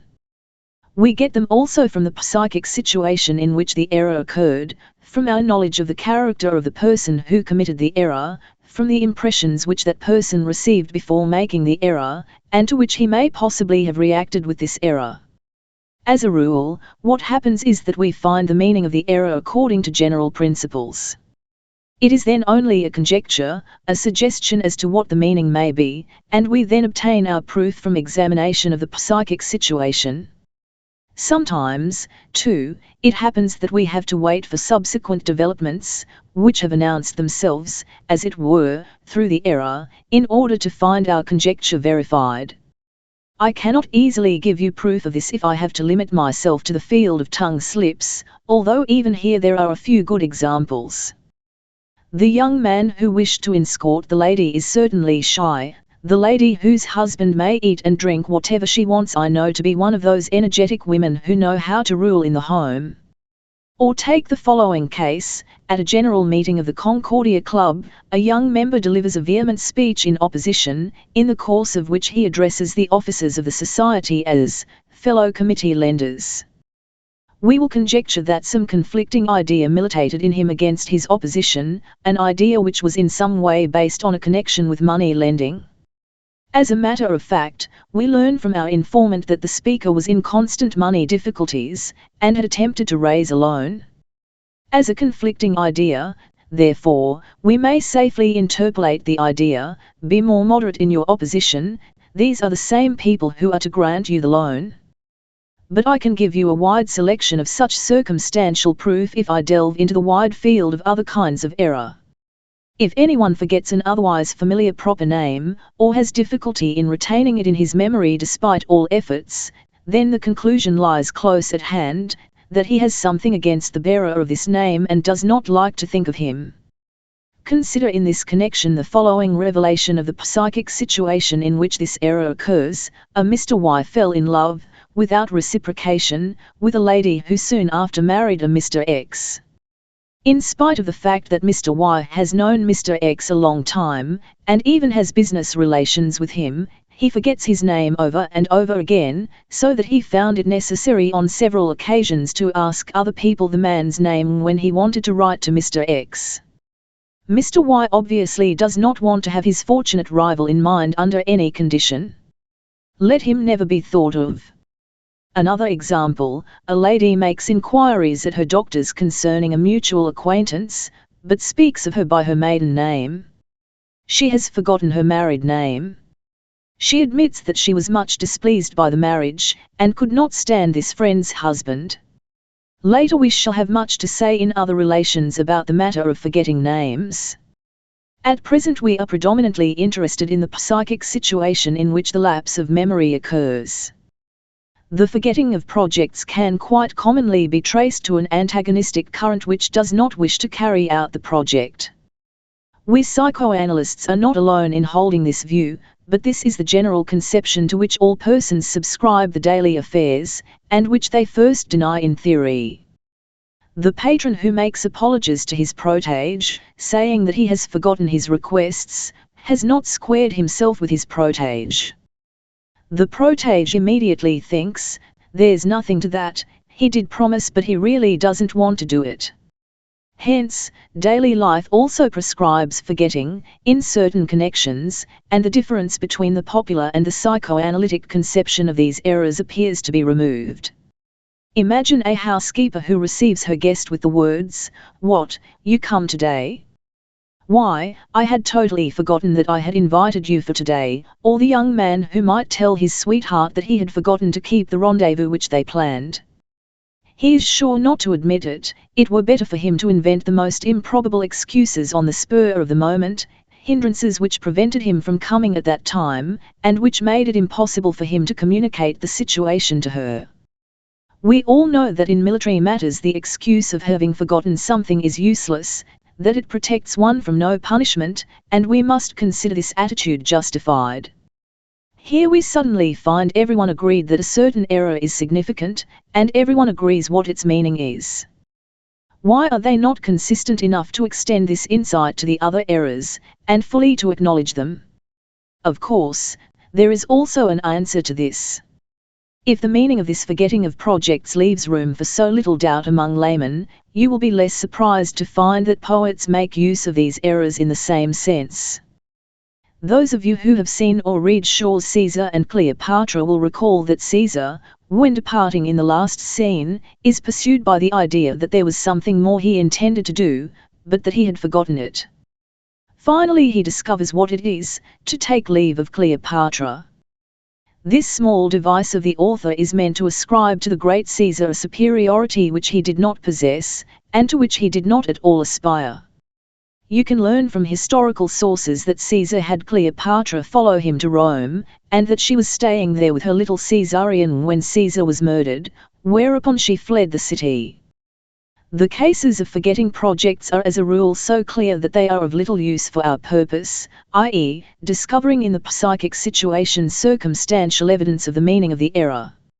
Let us, therefore, turn to a particularly ambiguous and untransparent error, that of losing and mislaying objects.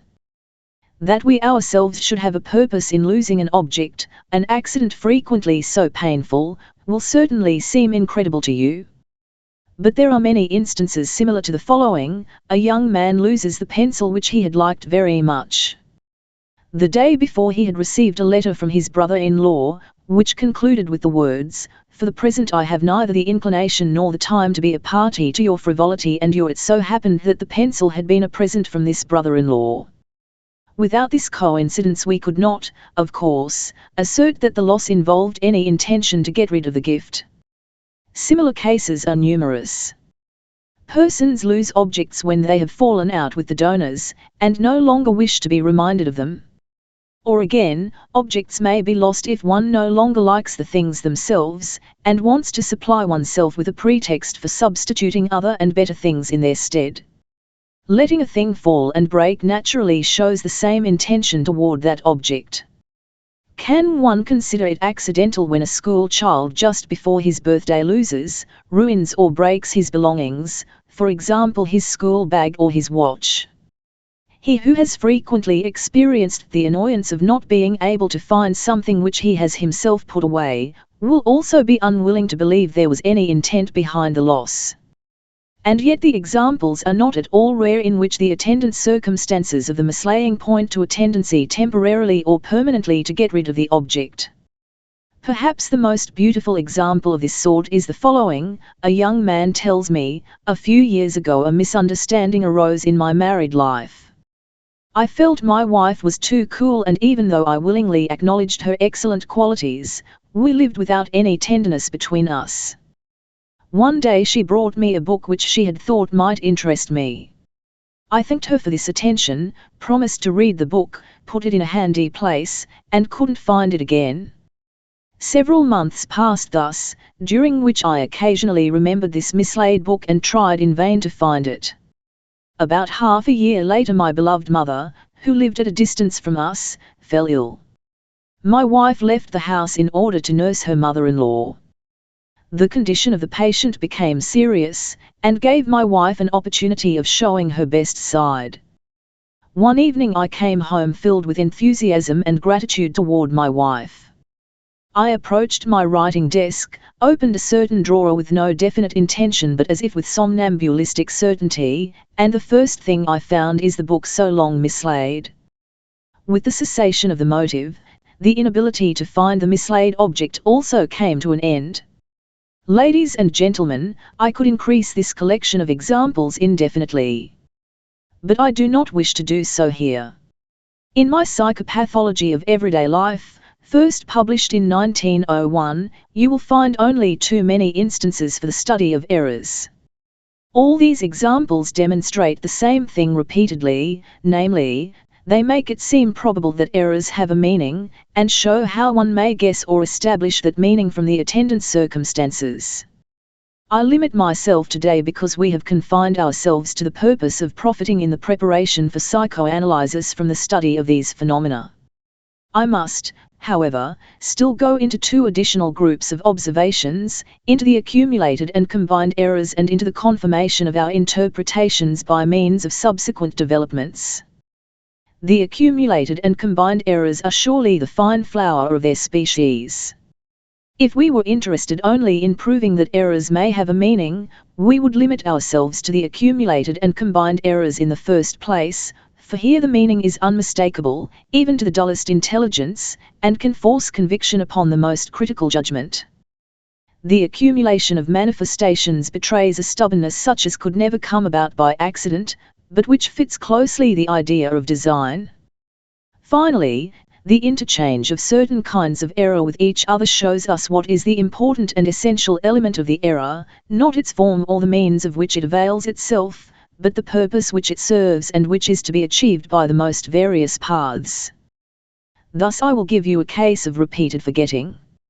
Jones recounts that he once allowed a letter to lie on his writing desk several days for reasons quite unknown.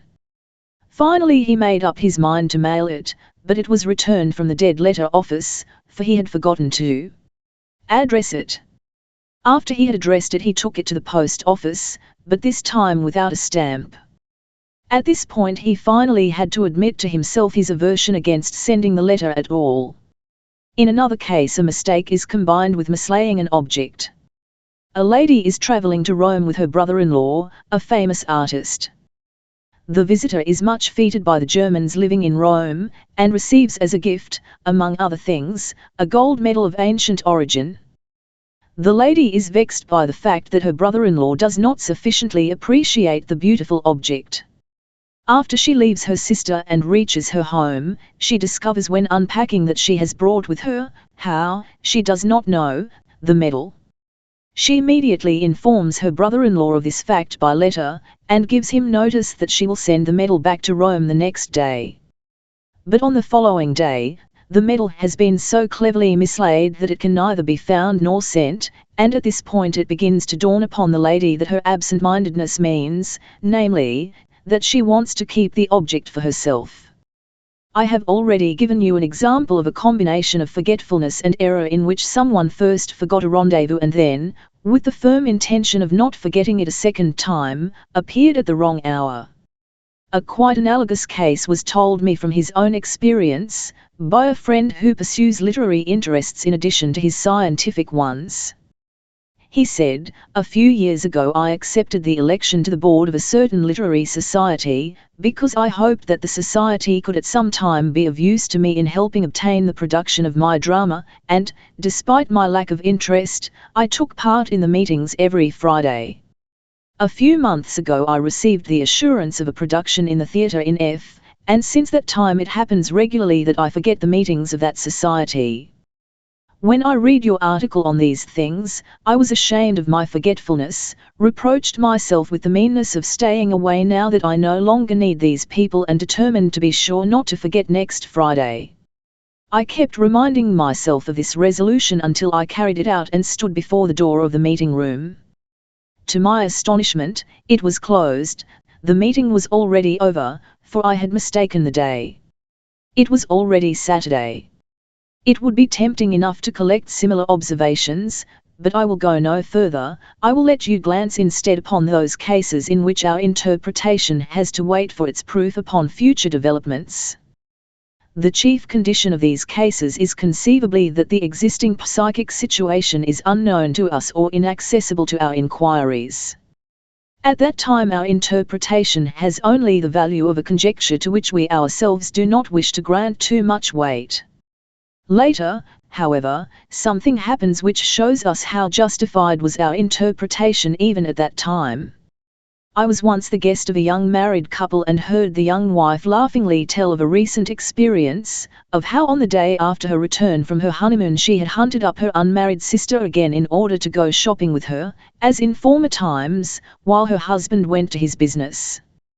Suddenly she noticed a gentleman on the other side of the street, and she nudged her sister, saying, "Why look, there goes Mr. K."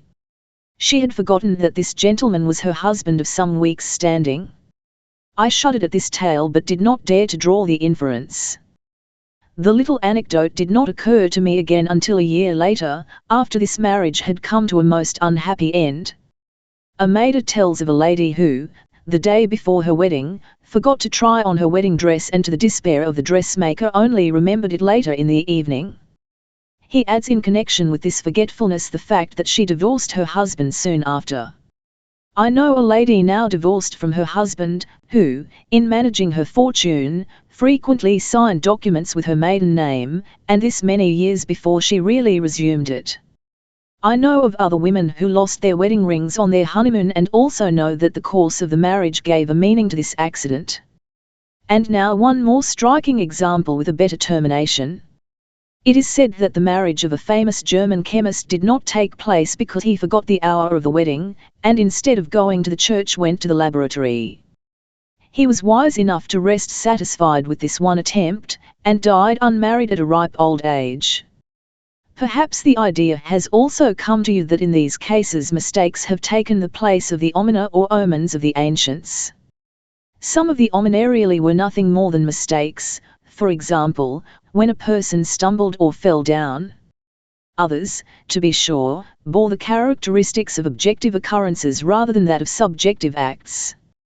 But you would not believe how difficult it sometimes is to decide in a specific instance whether the act belongs to the one or the other group. It so frequently knows how to masquerade as a passive experience.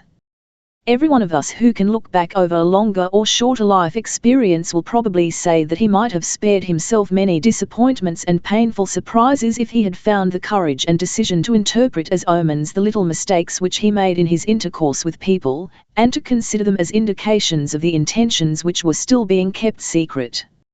As a rule, one does not dare do this. One would feel as though he were again becoming superstitious via a detour through science. But not all omens come true, and you will understand from our theories that they need not all come true. Fourth lecture. The psychology of E may certainly put it down as the conclusion of our labels up to this point that errors have a meaning, and we may make this conclusion the basis of our further investigations. Let me stress the fact once more that we do not assert, and for our purposes need not assert, that every single mistake which occurs is meaningful, although I consider that probable. It will suffice us if we prove the presence of such a meaning with relative frequency in the various forms of errors. These various forms, by the way, behave differently in this respect. In the cases of tongue slips, pen slips, etc., the occurrences may take place on a purely physiological basis. In the group based on forgetfulness, forgetting names or projects, mislaying objects, etc.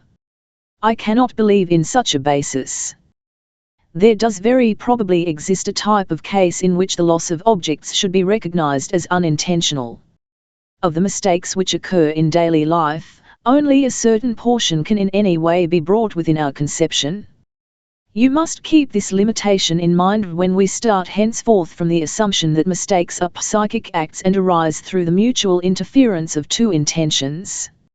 Herein we have the first result of psychoanalysis. Psychology hitherto knew nothing of the occurrence of such interferences and the possibility that they might have such manifestations as a consequence. We have widened the province of the world of psychic phenomena quite considerably, and have brought into the province of psychology phenomena which formerly were not attributed to it. Let us tarry a moment longer over the assertion that errors are psychic acts. Does such an assertion contain more than the former declaration that they have a meaning? I do not believe so. On the contrary, it is rather more indefinite and open to greater misunderstanding. Everything which can be observed about the psychic life will on occasion be designated as a psychic phenomenon. But it will depend on whether the specific psychic manifestations resulted directly from bodily, organic, material influences, in which case their investigation will not fall within the province of psychology, or whether it was more immediately the result of other psychic occurrences back of which, somewhere, the series of organic influences then begins. We have the latter condition of affairs before us when we designate a phenomenon as a psychic manifestation, and for that reason it is more expedient to put our assertion in this form: the phenomena are meaningful, they have a meaning. By meaning we understand significance, purpose, tendency and position in a sequence of psychic relations. There are a number of other occurrences which are very closely related to errors, but which this particular name no longer fits. We call them accidental and symptomatic acts. They also have the appearance of being unmotivated, the appearance of insignificance and unimportance, but in addition, and more plainly, of superfluity. They are differentiated from errors by the absence of another intention with which they collide and by which they are disturbed. On the other side, they pass over without a definite boundary line into the gestures and movements which we count among expressions of the emotions. Among these accidental acts belong all those apparently playful, apparently purposeless performances in connection with our clothing, parts of our body, objects within reach, as well as the omission of such performances, and the melodies which we hum to ourselves. I venture the assertion that all these phenomena are meaningful and capable of interpretation in the same way as are the errors, that they are small manifestations of other more important psychic processes, valid psychic acts. But I do not intend to linger over this new enlargement of the province of psychic phenomena, but rather to return to the topic of errors, in the consideration of which the important psychoanalytic inquiries can be worked out with far greater clarity. The most interesting questions which we formulated while considering errors, and which we have not yet answered, are, I presume, the following. We said that the errors are the result of the mutual interference of two different intentions, of which the one can be called the intention interfered with, and the other the interfering intention. The intentions interfered with give rise to no further questions, but concerning the others we want to know, firstly, what kind of intentions are these which arise as disturbers of others, and secondly, in what proportions are the interfering related to the interfered. Will you permit me again to take the slip of the tongue as representative of the whole species and allow me to answer the second question before the first? The interfering intention in the tongue slip may stand in a significant relation to the intention interfered with, and then the former contains a contradiction of the latter, correcting or supplementing it.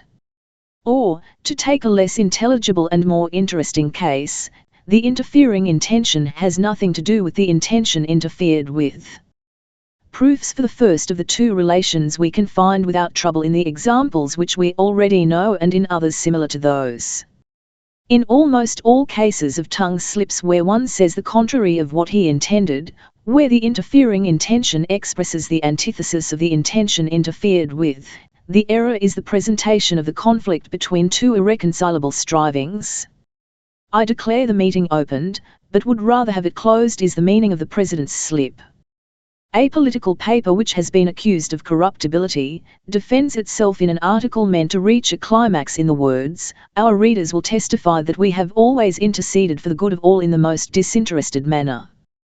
But the editor, who had been entrusted with the composition of the defense, wrote, "in the most interested manner."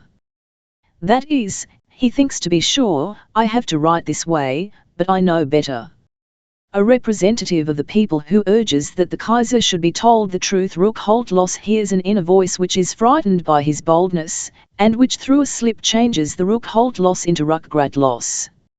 In the examples familiar to you, which give the impression of contraction and abbreviation, it is a question of a correction, an addition or continuation by which the second tendency manifests itself together with the first. Things were revealed, but better say it right out, they were filthy, therefore, things were refiled. The people who understand this topic can be counted on the fingers of one hand, but no, there is really only one who understands it, therefore, counted on one finger. Or, my husband may eat and drink whatever he wants. But you know very well that I don't permit him to want anything, therefore he may eat and drink whatever I want. In all these cases, therefore, the slip arises from the content of the intention itself, or is connected with it. The other type of relationship between the two interfering intentions seems strange. If the interfering intention has nothing to do with the content of the one interfered with, where then does it come from and how does it happen to make itself manifest as interference just at that point? The observation which alone can furnish an answer here, recognizes the fact that the interference originates in a thought process which has just previously occupied the person in question and which then has that after effect, irrespective of whether it has already found expression in speech or not. It is therefore really to be designated as perseveration, but not necessarily as the perseveration of spoken words. Here also there is no lack of an associative connection between the interfering and the interfered with, yet it is not given in the content, but artificially restored, often by means of forced connecting links. Here is a simple example of this, which I myself observed. In our beautiful Dolomites, I meet two Viennese ladies who are gotten up as tourists. I accompany them a short distance and we discuss the pleasures, but also the difficulties of the tourist's mode of life. One lady admits this way of spending the day entails much discomfort. It is true, she says, that it is not at all pleasant when one has tramped all day in the sun, and waist and shirt are soaked through. At this point in this sentence she suddenly has to overcome a slight hesitancy. Then she continues, but then, when one gets narcos, and can change. We did not analyze this slip, but I am sure you can easily understand it. The lady wanted to make the enumeration more complete and to say, waist, shirt and drawers. From motives of propriety, the mention of the drawers, hose, was suppressed, but in the next sentence of quite independent content the unuttered word came to light as a distortion of the similar word, house, house. Now we can turn at last to the long-delayed main question, namely, what kind of intentions are these which get themselves expressed in an unusual way as interferences of others, intentions within whose great variety we wish nevertheless to find what is common to them all. If we examine a series of them to this end, we will soon find that they divide themselves into three groups. In the first group belong the cases in which the interfering tendency is known to the speaker, and which, moreover, was felt by him before the slip. Thus, in the case of the slip refilled, the speaker not only admits that he agreed with the judgment filthy on the incidents in question, but also that he had the intention, which he later abandoned, of giving it verbal expression. A second group is made up of those cases in which the interfering tendency is immediately recognized by the subject as his own, but in which he is ignorant of the fact that the interfering tendency was active in him just before the slip. He therefore accepts our interpretation, yet remains to a certain extent surprised by it. Examples of this situation can perhaps more easily be found among errors other than slips of the tongue. In a third group, the interpretation of the interfering intention is energetically denied by the speaker. He not only denies that the interfering tendency was active in him before the slip, but he wants to assert that it was at all times completely alien to him. Will you recall the example of Hickoff and the absolutely impolite disavowal which I received at the hands of this speaker by my disclosure of the interfering intention? You know that so far we have no unity in our conception of these cases.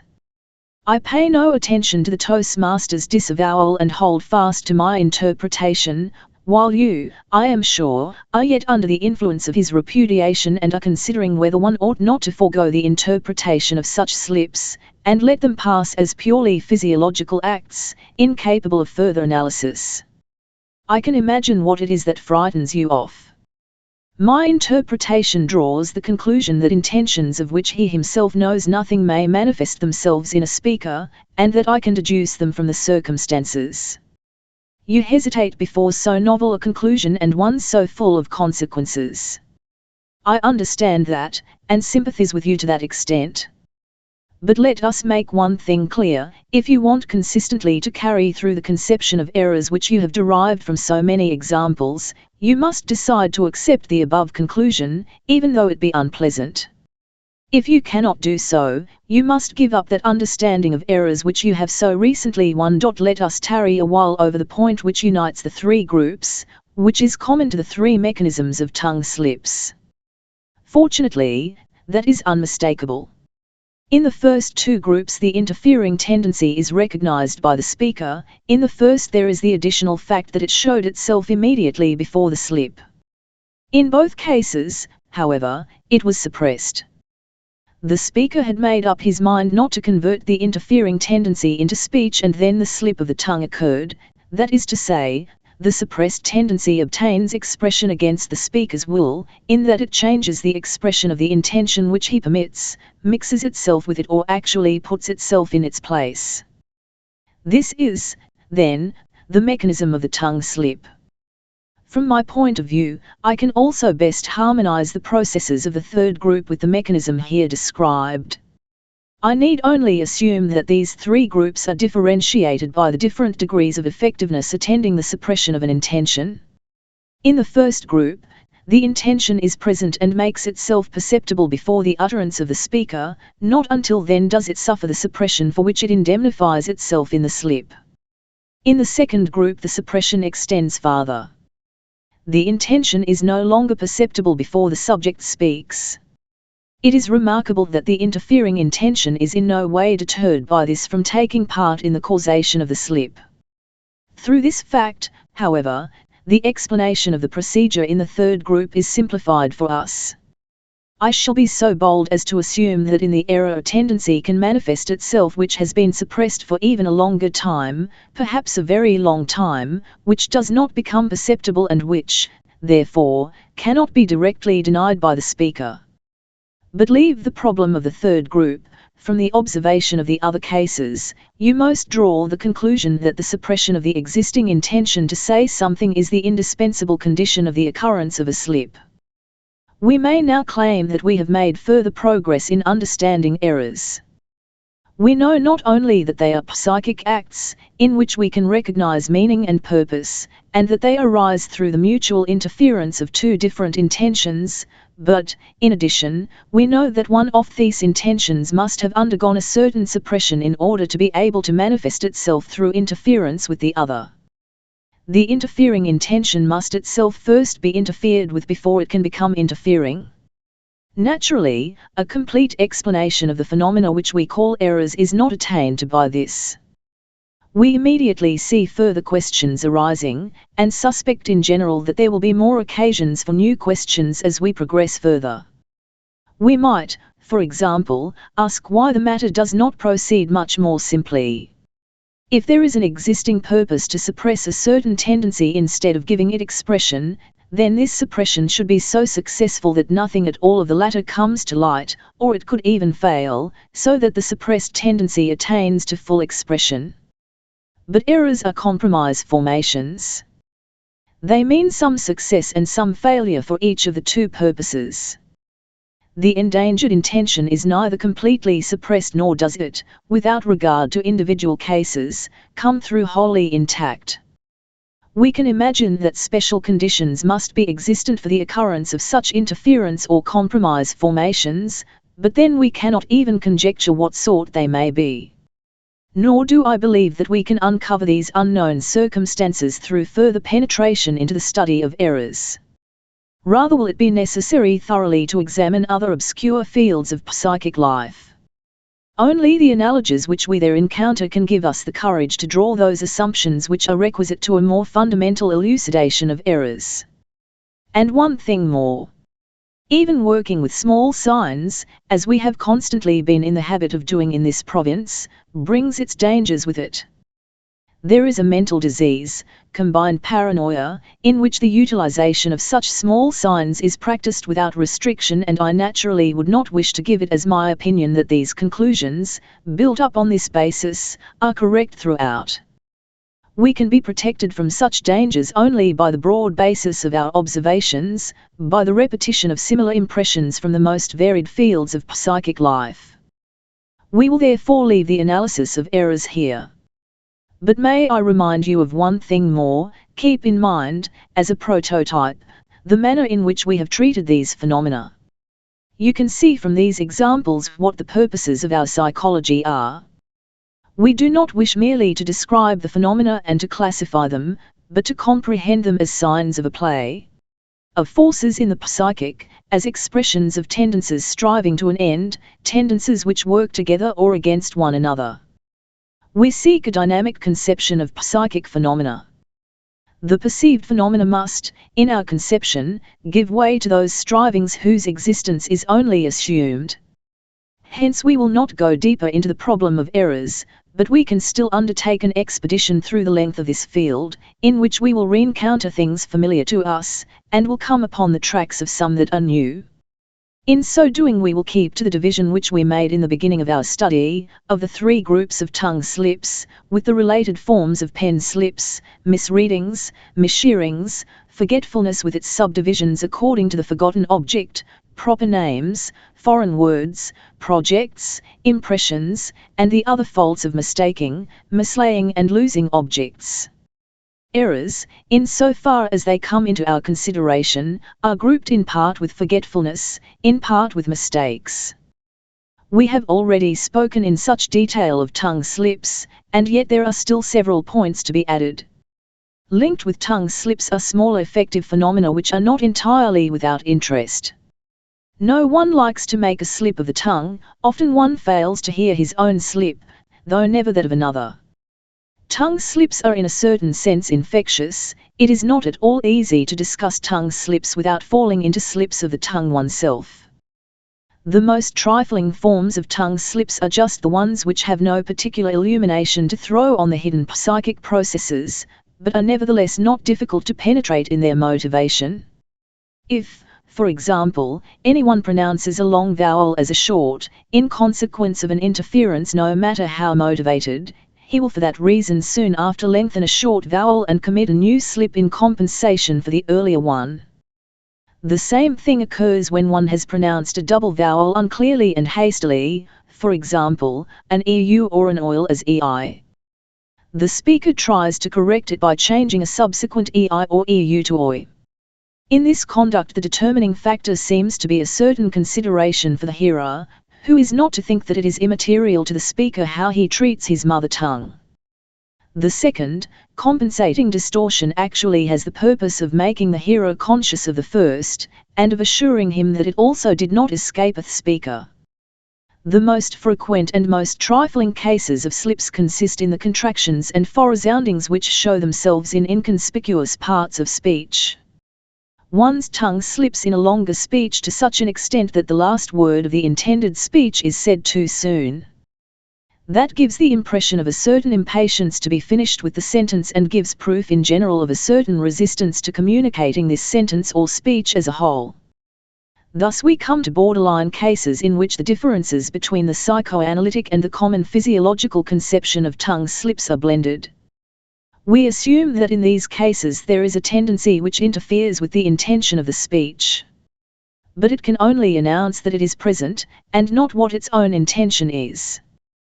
The interference which it occasions then follows some sound influences or associative relationship, and may be considered as a distraction of attention from the intended speech. But neither this disturbance of attention nor the associative tendency which has been activated, strikes the essence of the process. This hints, however, at the existence of an intention which interferes with the purposed speech, an intention whose nature cannot, as is possible in all the more pronounced cases of tongue slips, this time be guessed from its effects. Slips of the pen, to which I now turn, are in agreement with those of the tongue to the extent that we need expect to gain no new points of view from them. Perhaps we will be content with a small gleaning. Those very common little slips of the pen, contractions, anticipations of later words, particularly of the last words, again point to a general distaste for writing, and to an impatience to be done. The pronounced effects of pen slips permit the nature and purpose of the interfering tendency to be recognized. One knows in general that if one finds a slip of the pen in a letter, everything was not as usual with the writer. What was the matter one cannot always establish. The pen slip is frequently as little noticed by the person who makes it as the tongue slip. The following observation is striking. There are some persons who have the habit of always rereading a letter they have written before sending it. Others do not do so. But if the latter make an exception and reread the letter, they always have the opportunity of finding and correcting a conspicuous pen slip. How can that be explained? This looks as if these persons knew that they had made a slip of the pen while writing the letter. Shall we really believe that such is the case? There is an interesting problem linked with the practical significance of the pen slip. You may recall the case of the murderer H, who made a practice of obtaining cultures of the most dangerous disease germs from scientific institutions, by pretending to be a bacteriologist, and who used these cultures to get his close relatives out of the way in this most modern fashion. This man once complained to the authorities of such an institution about the ineffectiveness of the culture which had been sent to him, but committed a pen slip, and instead of the words, "in my attempts on mice and guinea pigs," was plainly written, "in my attempts on." This slip even attracted the attention of the doctors at the institution, but so far as I know, they drew no conclusion from it. Now what do you think? Might not the doctors better have accepted the slip as a confession and instituted an investigation through which the murderer's handiwork would have been blocked in time? In this case, was not ignorance of our conception of errors to blame for an omission of practical importance? Well, I am inclined to think that such a slip would surely seem very suspicious to me, but a fact of great importance stands in the way of its utilization as a confession. The thing is not so simple. The pen slip is surely an indication, but by itself it would not have been sufficient to instigate an investigation. That the man is preoccupied with the thought of infecting human beings, the slip certainly does betray, but it does not make it possible to decide whether this thought has the value of a clear plan of injury or merely of a fantasy having no practical consequence. It is even possible that the person who made such a slip will deny this fantasy with the best subjective justification and will reject it as something entirely alien to him. Later, when we give our attention to the difference between psychic and material reality, you will understand these possibilities even better. Yet this is again a case in which an error later attained unsuspected significance. In misreading, we encounter a psychic situation which is clearly differentiated from that of the tongue slips or pen slips. The one of the two rival tendencies is here replaced by a sensory stimulus, and perhaps for that reason is less resistant. What one is reading is not a production of one's own psychic activity, as is something which one intends to write. In a large majority of cases, therefore, the misreading consists in a complete substitution. One substitutes another word for the word to be read, and there need be no connection in meaning between the text and the product of the misreading. In general, the slip is based upon a word resemblance. Lichtenberg's example of reading Agamemnon is the best of this group. If one wishes to discover the interfering tendency which causes the misreading, one may completely ignore the misread text and can begin the analytic investigation with the two questions: what is the first idea that occurs in free association to the product of the misreading, and in what situation did the misreading occur? Now and then a knowledge of the latter suffices by itself to explain the misreading. Take, for example, the individual who, distressed by certain needs, wanders about in a strange city and reads the word closethouse on a large sign on the first floor of a house. He has just time to be surprised at the fact that the sign has been nailed so high up when he discovers that, accurately observed, the sign reads corset house. In other cases, the misreadings which are independent of the text require a penetrating analysis which cannot be accomplished without practice and confidence in the psychoanalytic technique. But generally it is not a matter of much difficulty to obtain the elucidation of a misreading. The substituted word, as in the example, Agamemnon, betrays without more ado the thought sequence from which the interference results. In war times, for instance, it is very common for one to read into everything which contains a similar word structure, the names of the cities, generals and military expressions which are constantly buzzing around us. In this way, whatever interests and preoccupies one puts itself in the place of that which is foreign or uninteresting. The after effects of thoughts blur the new perceptions. There are other types of misreadings, in which the text itself arouses the disturbing tendency, by means of which it is then most often changed into its opposite. One reads something which is undesired, analysis then convinces one that an intensive wish to reject what has been read should be made responsible for the alteration. In the first mentioned and more frequent cases of misreading, two factors are neglected to which we gave an important role in the mechanism of errors: the conflict of two tendencies and the suppression of one which then indemnifies itself by producing the error. Not that anything like the opposite occurs in misreading, but the importunity of the idea content which leads to misreading is nevertheless much more conspicuous than the suppression to which the latter may previously have been subjected. Just these two factors are most tangibly apparent in the various situations of errors of forgetfulness. Forgetting plans is actually uniform in meaning, its interpretation is, as we have heard, not denied even by the layman. The tendency interfering with the plan is always an antithetical intention, an unwillingness concerning which we need only discover why it does not come to expression in a different and less disguised manner. But the existence of this unwillingness is not to be doubted. Sometimes it is possible even to guess something of the motives which make it necessary for this unwillingness to disguise itself, and it always achieves its purpose by the error resulting from the concealment, while its rejection would be certain were it to present itself as open contradiction. If an important change in the psychic situation occurs between the formulation of the plan and its execution, in consequence of which the execution of the plan does not come into question, then the fact that the plan was forgotten is no longer in the class of errors. One is no longer surprised at it, and one understands that it would have been superfluous to have remembered the plan, it was then permanently or temporarily effaced. Forgetting a plan can be called an error only when we have no reason to believe there was such an interruption. The cases of forgetting plans are in general so uniform and transparent that they do not interest us in our investigation. There are 2 points, however, from which we can learn something new. We have said that forgetting, that is, the non-execution of a plan, points to an antipathy toward it.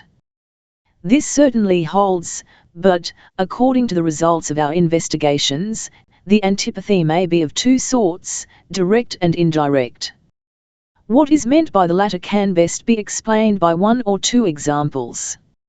If a patron forgets to say a good word for his protege to a third person, it may be because the patron is not really very much interested in the protege, therefore, has no great inclination to commend him. It is, at any rate, in this sense that the protege will construe his patron's forgetfulness. But the matter may be more complicated. The patron's antipathy to the execution of the plan may originate in another quarter and fasten upon quite a different point. It need not have anything to do with the protege, but may be directed toward the third person to whom the good word was to have been said. Thus, you see what doubts here confront the practical application of our interpretation.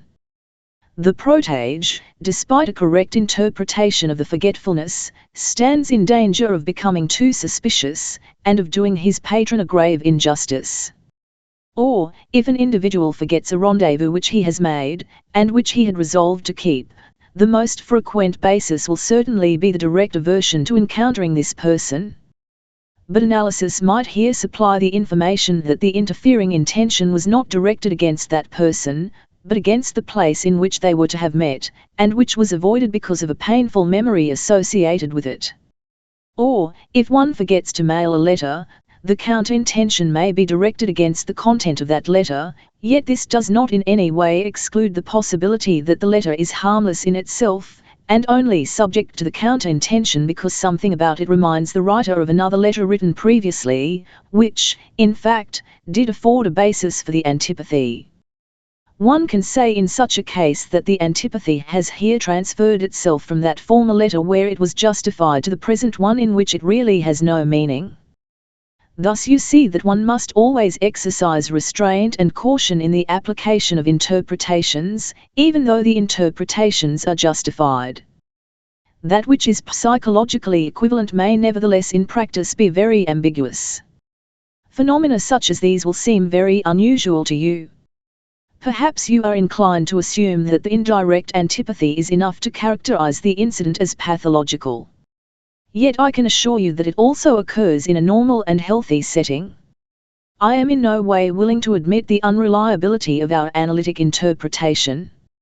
After all, the above discussed ambiguity of plan forgetting exists only so long as we have not attempted an analysis of the case, and are interpreting it only on the basis of our general suppositions.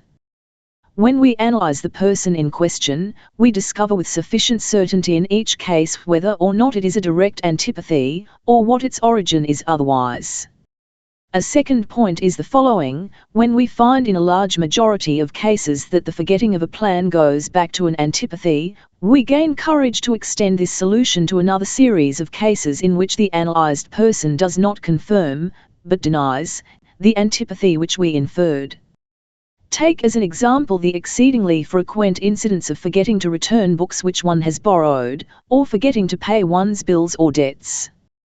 We will be so bold as to accuse the individual in question of intending to keep the books and not to pay the debts, while he will deny such an intention but will not be in a position to give us any other explanation of his conduct. Thereupon we insist that he has the intention, only he knows nothing about it. All we need for our inference is to have the intention betray itself through the effect of the forgetfulness. The subject may then repeat that he had merely forgotten it. You now recognize the situation as one in which we once before found ourselves. If we wish to be consistent in our interpretation, an interpretation which has been proved as manifold as it is justified, we will be unavoidably forced to the conclusion that there are tendencies in a human being which can become effective without his being conscious of them. By so doing, however, we place ourselves in opposition to all the views which prevail in daily life and in psychology. Forgetting proper names and foreign names as well as foreign words can be traced in the same manner to a counter-intention which aims either directly or indirectly at the name in question. I have already given you an example of such direct antipathy. The indirect causation, however, is particularly frequent and generally necessitates careful analysis for its determination. Thus, for example, in war times which force us to sacrifice so many of our former inclinations, the ability to recall proper names also suffers severely in consequence of the most peculiar connections. A short time ago it happened that I could not reproduce the name of that harmless Moravian city of bisons, and analysis showed that no direct dislike was to blame, but rather the sound resemblance to the name of the Bison's palace in Orieto, in which I used to wish I might live.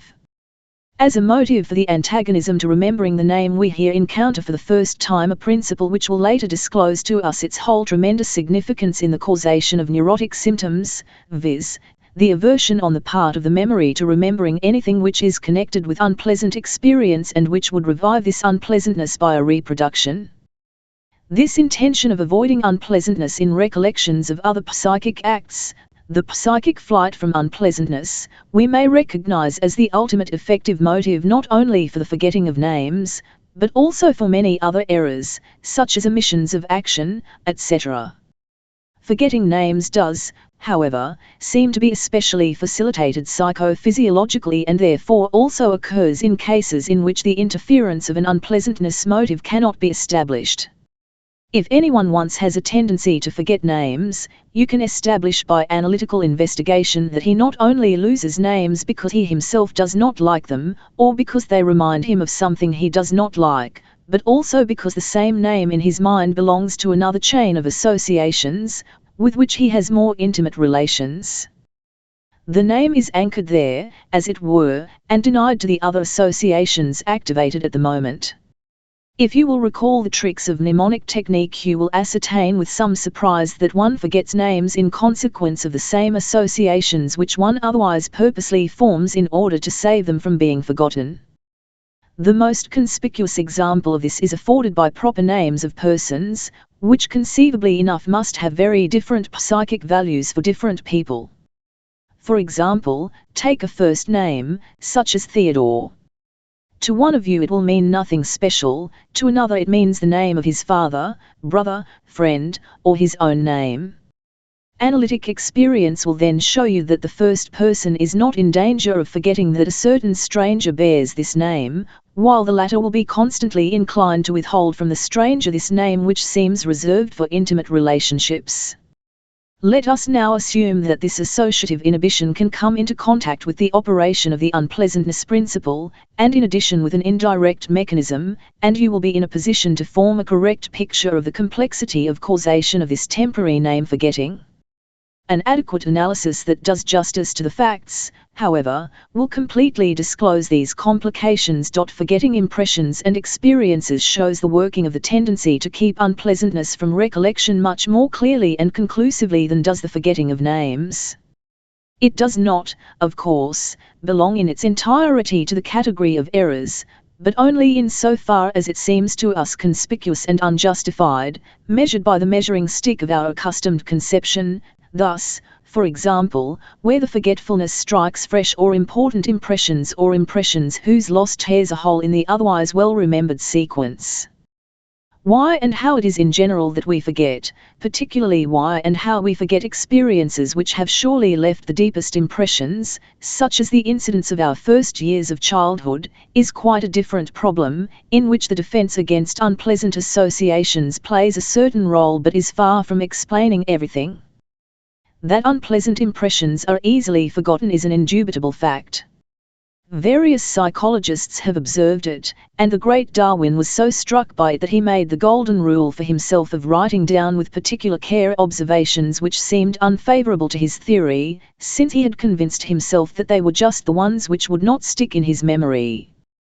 Those who hear for the first time of this principle of defense against unpleasant recollections by means of forgetting, seldom fail to raise the objection that they, on the contrary, have had the experience that just the painful is hard to forget, inasmuch as it always comes back to mind to torture the person against his will, as, for example, the recollection of an insult or humiliation. This fact is also correct, but the objection is not valid. It is important that one begin betimes to reckon with the fact that the psychic life is the arena of the struggles and exercises of antagonistic tendencies, or, to express it in non-dynamic terminology, that it consists of contradictions and paired antagonisms. Information concerning one specific tendency is of no avail for the exclusion of its opposite. There is room for both of them. It depends only on how the opposites react upon each other, what effects will proceed from the one and what from the other. Losing and mislaying objects is of especial interest to us because of the ambiguity and the multiplicity of tendencies in whose services the errors may act. The common element in all cases is this, that one wished to lose smithing. The reasons and purposes thereof vary. One loses an object when it has become damaged, when one intends to replace it with a better one, when one has ceased to like it, when it came from a person whose relations to one have become strained, or when it was obtained under circumstances of which one no longer wishes to think. The same purpose may be served by letting the object fall, be damaged or broken. In the life of society it is said to have been found that unwelcome and illegitimate children are much more often frail than those born in wedlock. To reach this result we do not need the coarse technique of the so-called angel maker. A certain remissness in the care of the child is said to suffice amply. In the preservation of objects, the case might easily be the same as with the children. But things may be singled out for loss without their having forfeited any of their value, namely, when there exists the intention to sacrifice something to fate in order to ward off some other dreaded loss. Such exorcisings of fate are, according to the findings of analysis, still very frequent among us, therefore, the loss of things is often a voluntary sacrifice. In the same way losing may serve the purposes of obstinacy or self-punishment. In short, the more distant motivation of the tendency to get rid of a thing oneself by means of losing it is not overlooked. Mistakes, like other errors, are often used to fulfill wishes which one ought to deny oneself. The purpose is thus masked as fortunate accident. For instance, one of our friends once took the train to make a call in the suburbs, despite the clearest antipathy to so doing, and then, in changing cars, made the mistake of getting into the train which took him back to the city. Or, if on a trip one absolutely wants to make a longer stay at a halfway station, one is apt to overlook or miss certain connections, so that he is forced to make the desired interruption to the trip. Or, as once happened to a patient of mine whom I had forbidden to call up his fiancée on the telephone, by mistake and absent-mindedly he asked for a wrong number when he wanted to telephone to me, so that he was suddenly connected with the lady. A pretty example and one of practical significance in making a direct mistake is the observation of an engineer at a preliminary hearing in a damage suit. Some time ago I worked with several colleagues in the laboratory of a high school on a series of complicated elasticity experiments, a piece of work which we had undertaken voluntarily but which began to take more time than we had expected. One day as I went into the laboratory with my colleague F, the latter remarked how unpleasant it was to him to lose so much time that day, since he had so much to do at home. I could not help agreeing with him, and remarked half-jokingly, alluding to an incident of the previous week, "Let's hope that the machine gives out again so that we can stop work and go home early."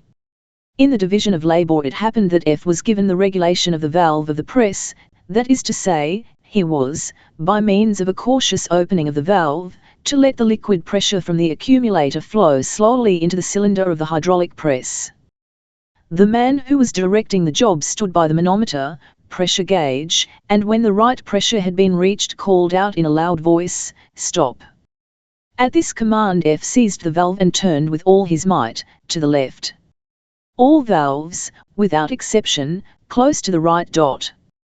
Thereby the whole pressure of the accumulator suddenly became effective in the press, a strain for which the connecting pipes are not designed, so that a connecting pipe immediately burst, quite a harmless defect, but one which nevertheless forced us to drop work for the day and go home. It is characteristic, by the way, that some time afterward when we were discussing this occurrence, my friend F had no recollection whatever of my remark, which I could recall with certainty. From this point you may reach the conjecture that it is not harmless accident which makes the hands of your domestics such dangerous enemies to your household property. But you can also raise the question whether it is always an accident when one damages himself and exposes his own danger.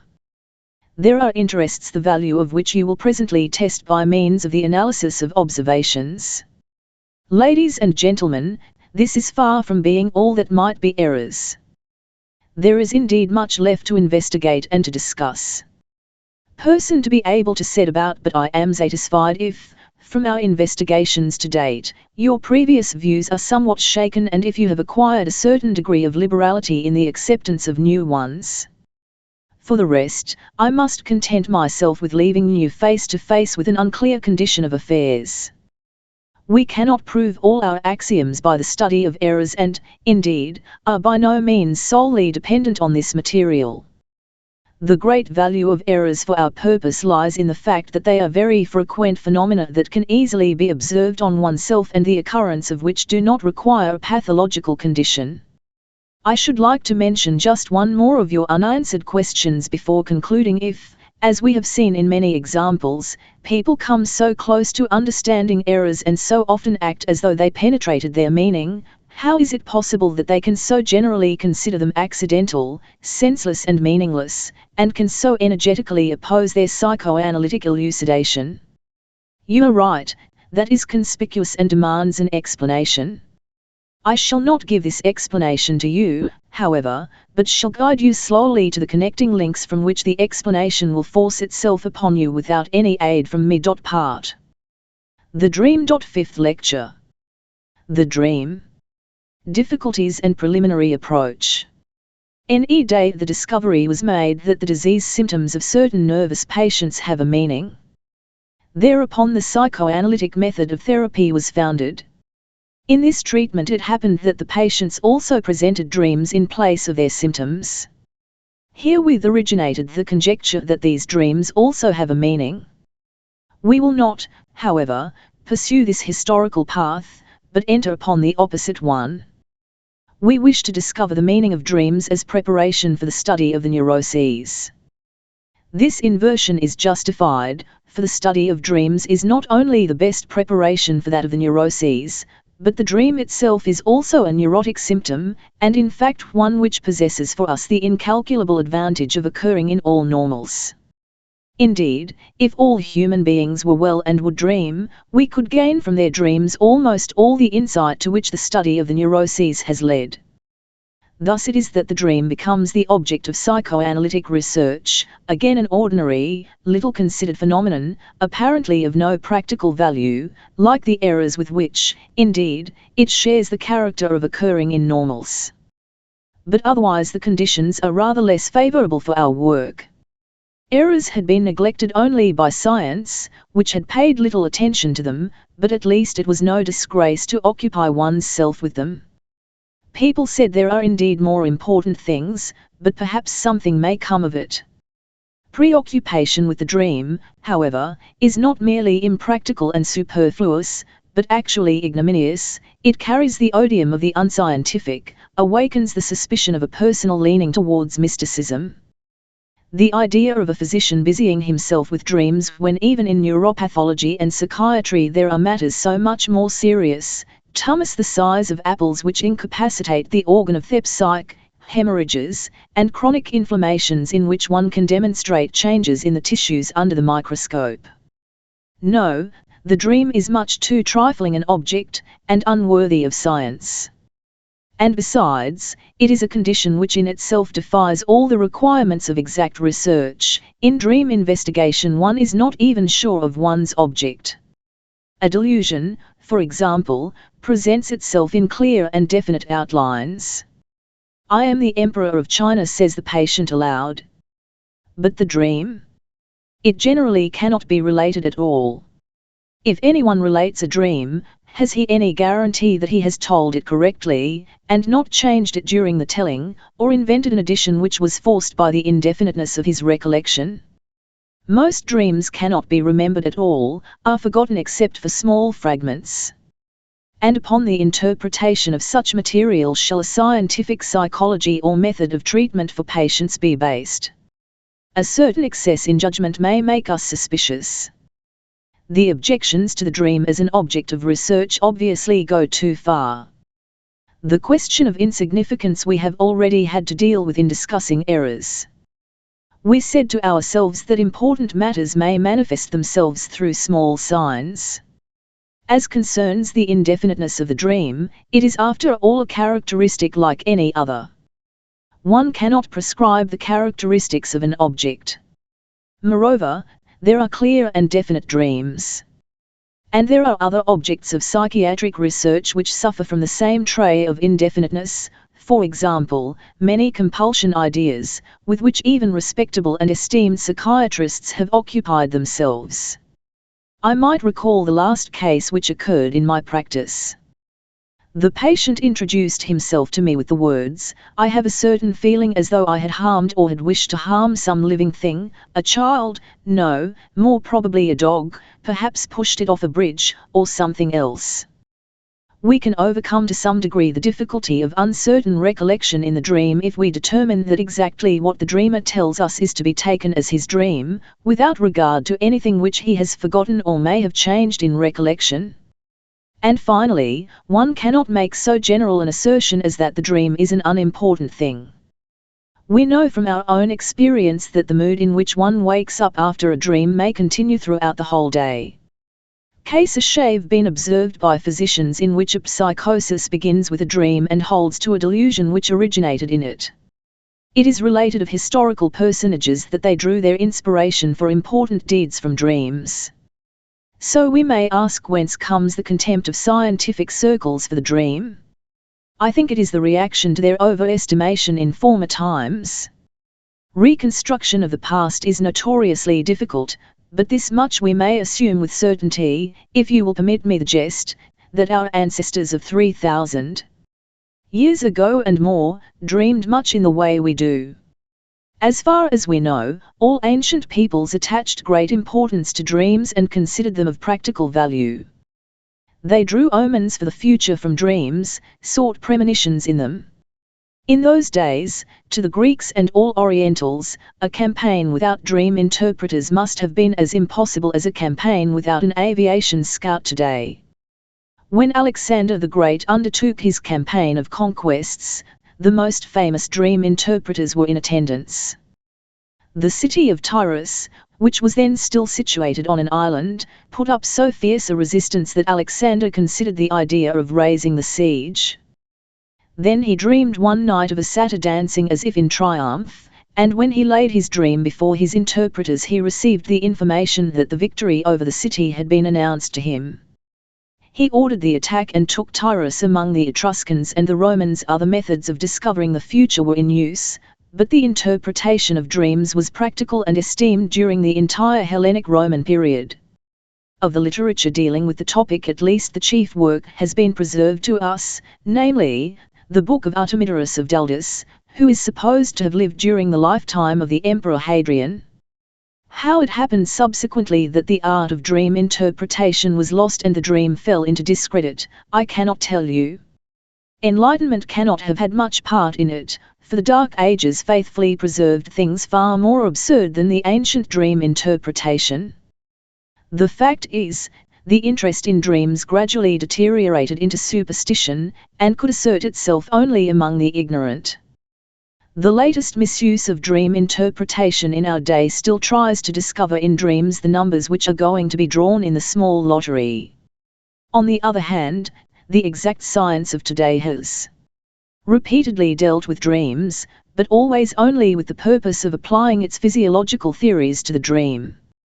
By physicians, of course, the dream was considered as a non-psychic act, as the manifestation of somatic irritations in the psychic life. Binns, 1876.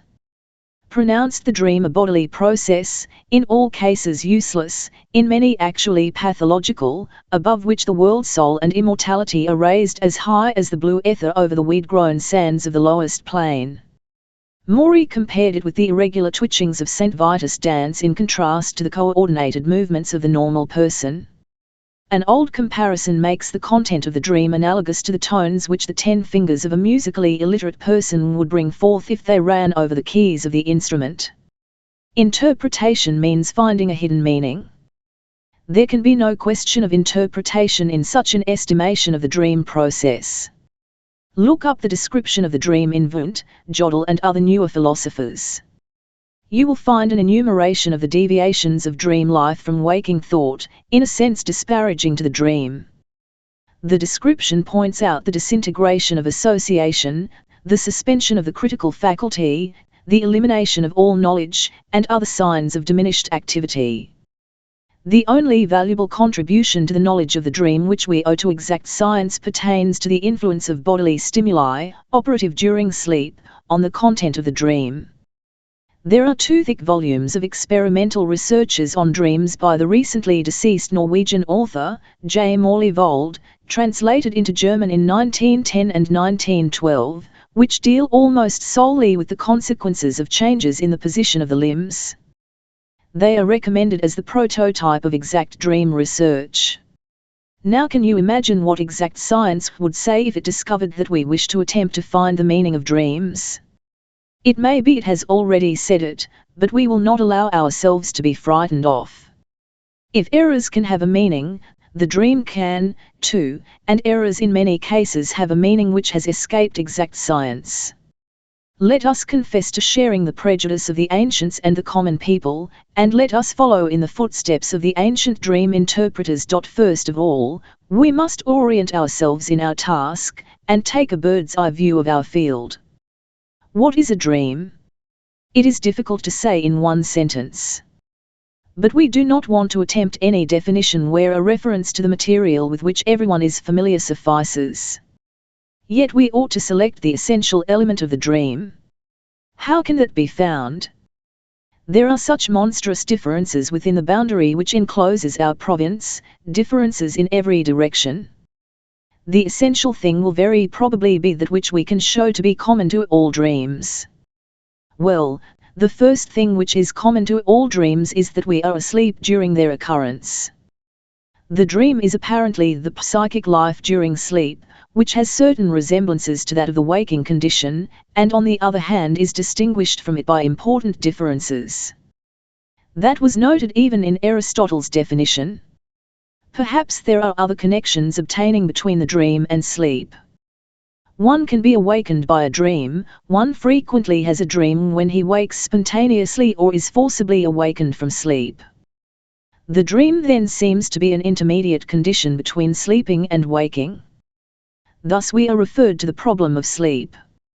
What, then, is sleep? That is a physiological or biological problem concerning which there is still much controversy.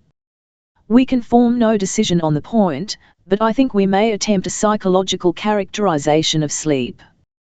Sleep is a condition in which I wish to have nothing to do with the external world, and have withdrawn my interest from it.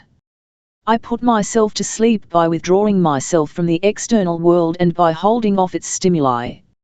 I also go to sleep when I am fatigued by the external world. Thus, by going to sleep, I say to the external world, "Leave me in peace, for I wish to sleep. Conversely, the child says, I won't go to bed yet, I am not tired, I want to have some more fun. The biological intention of sleep thus seems to be recuperation, its psychological character, the suspension of interest in the external world. Our relation to the world into which we came so unwillingly, seems to include the fact that we cannot endure it without interruption. For this reason we revert from time to time to the prenatal existence, that is, to the intrauterine existence. At least we create for ourselves conditions quite similar to those obtaining at that time, warmth, darkness and the absence of stimuli. Some of us even roll ourselves into tight packages and assume in sleep a posture very similar to the intrauterine posture. It seems as if the world did not wholly possess us adults, it has only 2/3 of our life, we are still 1/3 unborn. Each awakening in the morning is then like a new birth. We also speak of the condition after sleep with the words, I feel as though I had been born anew, by which we probably form a very erroneous idea of the general feeling of the newly born. It may be assumed that the latter, on the contrary, feel very uncomfortable. We also speak of birth as seeing the light of day. If that be sleep, then the dream is not on its program at all, rather it seems an unwelcome addition. We think, too, that dreamless sleep is the best and only normal sleep. There should be no psychic activity in sleep. If the psyche stirs, then just to that extent have we failed to reduplicate the fetal condition, remainders of psychic activity could not be completely avoided. These remainders are the dream. Then it really does seem that the dream need have no meaning. It was different in the case of errors, they were activities of the waking state. But when I am asleep, have quite suspended psychic activity and have suppressed all but certain of its remainders, then it is by no means inevitable that these remainders have a meaning. In fact, I cannot make use of this meaning, in view of the fact that the rest of my psyche is asleep. This must, of course, be a question only of twitching, like spasmodic reactions, a question only of psychic phenomena such as follow directly upon somatic stimulation. The dream, therefore, appears to be the sleep-disturbing remnant of the psychic activity of waking life, and we may make the resolution promptly to abandon a theme which is so ill-adapted to psychoanalysis. However, even if the dream is superfluous, it exists nevertheless, and we may try to give an account of its existence. Why does not the psyche go to sleep? Probably because there is something which gives it no rest. Stimuli act upon the psyche, and it must react to them. The dream, therefore, is the way in which the psyche reacts to the stimuli acting upon it in the sleeping condition. We note here a point of approach to the understanding of the dream. We can now search through different dreams to discover what are the stimuli which seek to disturb the sleep and which are reacted to with dreams. Thus far we might be said to have discovered the first common element. Are there other common elements? Yes, it is undeniable that there are, but they are much more difficult to grasp and describe. The psychic processes of sleep, for example, have a very different character from those of waking. One experiences many things in the dream, and believes in them, while one really has experienced nothing but perhaps the one disturbing stimulus. One experiences them predominantly in visual images. Feelings may also be interspersed in the dream as well as thoughts. The other senses may also have experiences, but after all the dream experiences are predominantly pictures. A part of the difficulty of dream telling comes from the fact that we have to transpose these pictures into words. I could draw it, the dreamer says frequently, but I don't know how to say it. That is not really a case of diminished psychic activity, like that of the feeble-minded in comparison with the highly gifted. It is something qualitatively different, but it is difficult to say wherein the difference lies. G.T. Fechner once hazarded the conjecture that the scene in which dreams are played is a different one from that of the waking perceptual life. To be sure, we do not understand this, do not know what we are to think of it, but the impression of strangeness which most dreams make upon us does really bear this out. The comparison of the dream activity with the effects of a hand untrained in music also fails at this point. the piano, at least, will surely answer with the same tones, even if not with melodies, as soon as by accident one brushes its keys. Let us keep this second common element of all dreams carefully in mind, even though it be not understood. Are there still further traits in common? I find none, and see only differences everywhere, differences indeed in the apparent length as well as the definiteness of the activities, participation of effects, durability, etc. All this really is not what we might expect of a compulsion-driven, irresistible, convulsive defense against a stimulus. As concerns the dimensions of dreams, there are very short ones which contain only one picture or a few, one thought, yes, even one word only, others which are uncommonly rich in content, seem to dramatize whole novels and to last very long. There are dreams which are as plain as an experience itself, so plain that we do not recognize them as dreams for a long time after waking, others which are indescribably weak, shadowy and vague. Indeed, in one and the same dream the overemphasized and the scarcely comprehensible, indefinite parts may alternate with each other. Dreams may be quite meaningful or at least coherent, yes, even witty, fantastically beautiful. Others, again, are confused, as if feeble-minded, absurd, often actually mad. There are dreams which leave us quite cold, others in which all the effects come to expression, pain deep enough for tears, fear strong enough to waken us, astonishment, delight, etc. Dreams are generally quickly forgotten upon waking, or they may hold over a day to such an extent as to be faintly and incompletely remembered in the evening. Others, for example, the dreams of childhood, are so well preserved that they stay in the memory 30 years later, like fresh experiences. Dreams, like individuals, may appear a single time, and never again, or they may repeat themselves unchanged in the same person, or with small variations. In short, this nightly psychic activity can avail itself of an enormous repertoire, can indeed compass everything which the psychic accomplishes by day, but yet the two are not the same. One might try to give an account of this many-sidedness of the dream by assuming that it corresponds to different intermediate stages between sleeping and waking, different degrees of incomplete sleep. Yes, but in that case, as the psyche nears the waking state, the conviction that it is a dream ought to increase along with the value, content and distinctiveness of the dream product, and it would not happen that immediately beside a distinct and sensible dream fragment a senseless and indistinct one would occur, to be followed again by a goodly piece of work. Surely the psyche could not change its degree of somnolence so quickly. This explanation thus avails us nothing, at any rate, it cannot be accepted offhand. Let us, for the present, give up the idea of finding the meaning of the dream and try instead to clear a path to a better understanding of the dream by means of the elements common to all dreams. From the relation of dreams to the sleeping condition, we concluded that the dream is the reaction to a sleep-disturbing stimulus. As we have heard, this is the only point upon which exact experimental psychology can come to our assistance. It gives us the information that stimuli applied during sleep appear in the dream.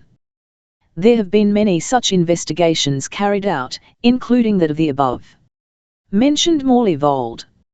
Indeed, each of us must at some time have been in a position to confirm this conclusion by means of occasional personal observations. I shall choose certain older experiments for presentation. Morey had such experiments made on his own person. He was allowed to smell cologne while dreaming. He dreamed that he was in Cairo in the shop of Johann Marina Farina, and therewith were linked further extravagant adventures. Or, he was slightly pinched in the nape of the neck. He dreamed of having a mustard plaster applied, and of a doctor who had treated him in childhood. Or, a drop of water was poured on his forehead. He was then in Italy, perspired profusely, and drank the white wine of Orfito.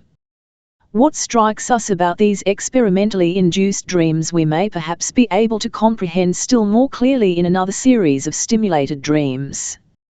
3 dreams have been recounted by a witty observer, Hildebrand, all of them reactions to the sound of the alarm clock. I go walking one spring morning and saunter through the green fields to a neighbouring village. There I see the inhabitants in gala attire, their hymn books under their arms, going churchward in great numbers. To be sure, this is Sunday, and the early morning service will soon begin. I decide to attend, but since I am somewhat overheated, decide to cool off in the cemetery surrounding the church. While I am there reading several inscriptions, I hear the bell ringer ascend the tower, and now see the little village church bell which is to give the signal for the beginning of the service. The bell hangs a good bit longer, then it begins to swing, and suddenly its strokes sound clear and penetrating, so clear and penetrating that they make an end of my sleep. The bell strokes, however, come from my alarm clock. A second combination. It is a clear winter day. The streets are piled high with snow. I agree to go on a sleighing party, but must wait a long time before the announcement comes that the sleigh is at the door.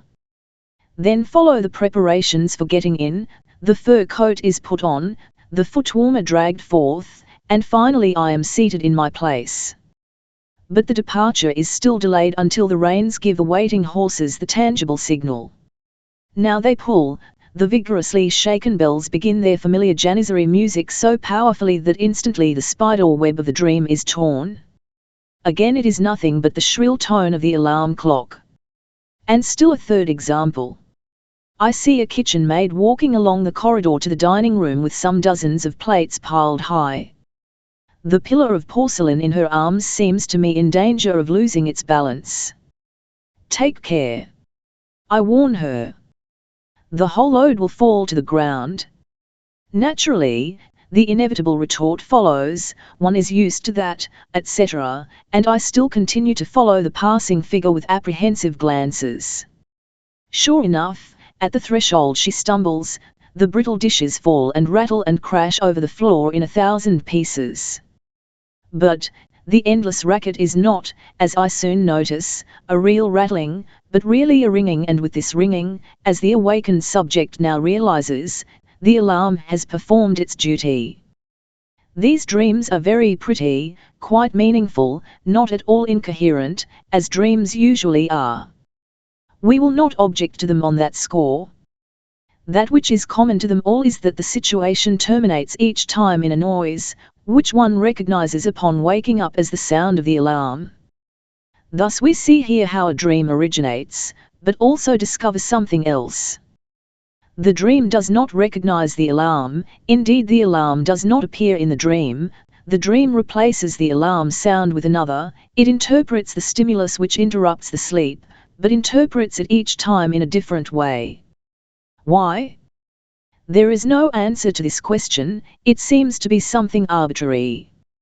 But to understand the dream means to be able to say why it has chosen just this sound and no other for the interpretation of the alarm clock stimulus. In quite analogous fashion, we must raise the objection to the Maury experiment that we see well enough that the stimulus appears in the dream, but that we do not discover why it appears in just this form, and that the form taken by the dream does not seem to follow from the nature of the sleep-disturbing stimulus. Moreover, in the Maury experiments a mass of other dream material links itself to the direct stimulus product, as, for example, the extravagant adventures in the Cologne dream, for which one can give no account. Now I shall ask you to consider the fact that the waking dreams offer by far the best chances for determining the influence of external sleep-disturbing stimuli. In most of the other cases it will be more difficult. One does not wake up in all dreams, and in the morning, when one remembers the dream of the night, how can one discover the disturbing stimulus which was perhaps in operation at night? I did succeed once in subsequently establishing such a sound stimulus, though naturally only in consequence of special circumstances. I woke up one morning in a place in the Tyrol's mountains, with the certainty that I had dreamt the Pope had died. I could not explain the dream, but then my wife asked me, "Did you hear the terrible bell ringing that broke out early this morning from all the churches and chapels?" No, I had heard nothing, my sleep is a sound one, but thanks to this information I understood my dream. How often may such stimuli incite the sleeper to dream without his knowing of them afterward? Perhaps often, perhaps infrequently, when the stimulus can no longer be traced, one cannot be convinced of its existence. Even without this fact, we have given up evaluating the sleep-disturbing stimuli, since we know that they can explain only a little bit of the dream, and not the whole dream reaction. But we need not give up this whole theory for that reason. In fact, it can be extended. It is clearly immaterial through what cause the sleep was disturbed and the psyche incited to dream.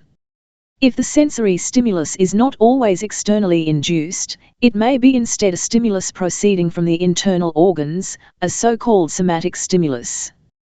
This conjecture is obvious, and it corresponds to the most popular conception of the origin of dreams. Dreams come from the stomach, one often hears it said. Unfortunately, it may be assumed here again that the cases are frequent in which the somatic stimulus which operated during the night can no longer be traced after waking, and has thus become unverifiable. But let us not overlook the fact that many recognized experiences testify to the derivation of dreams from the somatic stimulus. It is in general indubitable that the condition of the internal organs can influence the dream. The relation of many a dream content to a distension of the bladder or to an excited condition of the genital organs is so clear that it cannot be mistaken. From these transparent cases one can proceed to others in which, from the content of the dream, at least a justifiable conjecture may be made that such somatic stimuli have been operative, inasmuch as there is something in this content which may be conceived as elaboration, representation, interpretation of the stimuli. The dream investigator Sciarima 1861 insisted with particular emphasis on the derivation of the dream from organic stimuli, and cited several splendid examples in proof.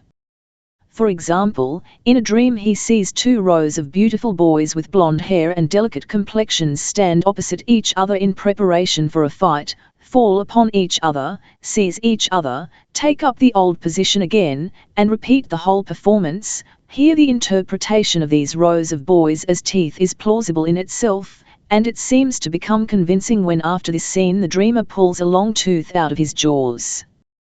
The interpretation of long, narrow, winding corridors as intestinal stimuli seems sound and confirms Sciarima's assertion that the dream above all seeks to represent the stimulus-producing organ by means of objects resembling it. Thus we must be prepared to admit that the internal stimuli may play the same role in the dream as the external. Unfortunately, their evaluation is subject to the same difficulties as those we have already encountered. In a large number of cases the interpretation of the stimuli as somatic remains uncertain and undemonstrable. Not all dreams, but only a certain portion of them, arouse the suspicion that an internal organic stimulus was concerned in their causation. And finally, the internal stimuli will be as little able as the external sensory stimuli to explain any more of the dream than pertains to the direct reaction to the stimuli. The origin, therefore, of the rest of the dream remains obscure. Let us, however, notice a peculiarity of dream life which becomes apparent in the study of these effects of stimuli. The dream does not simply reproduce the stimulus, but it elaborates it, it plays upon it, places it in a sequence of relationships, replaces it with something else. That is a side of dream activity which must interest us because it may lead us closer to the nature of the dream. If one does something under stimulation, then this stimulation need not exhaust the act. Shakespeare's Macbeth, for example, is a drama created on the occasion of the coronation of the king who for the first time wore upon his head the crown symbolizing the union of three countries. But does this historical occasion cover the content of the drama? Does it explain its greatness and its riddle? Perhaps the external and internal stimuli, acting upon the sleeper, are only the inciters of the dream, of whose nature nothing is betrayed to us from our knowledge of that fact. The other element common to dreams, their psychic peculiarity, is on the one hand hard to comprehend, and on the other hand offers no point for further investigation. In dreams we perceive a thing for the most part in visual forms. Can the stimuli furnish a solution for this fact? Is it actually the stimulus which we experience? Why, Then, is the experience visual when optic stimulation incited the dream only in the rarest cases? Or can it be proved, when we dream speeches, that during sleep a conversation or sounds resembling it reached our ear? This possibility I venture decisively to reject. If, from the common elements of dreams, we get no further, then let us see what we can do with their differences. Dreams are often senseless, blurred, absurd, but there are some that are meaningful, sober, sensible. Let us see if the latter, the sensible dreams, can give some information concerning the senseless ones.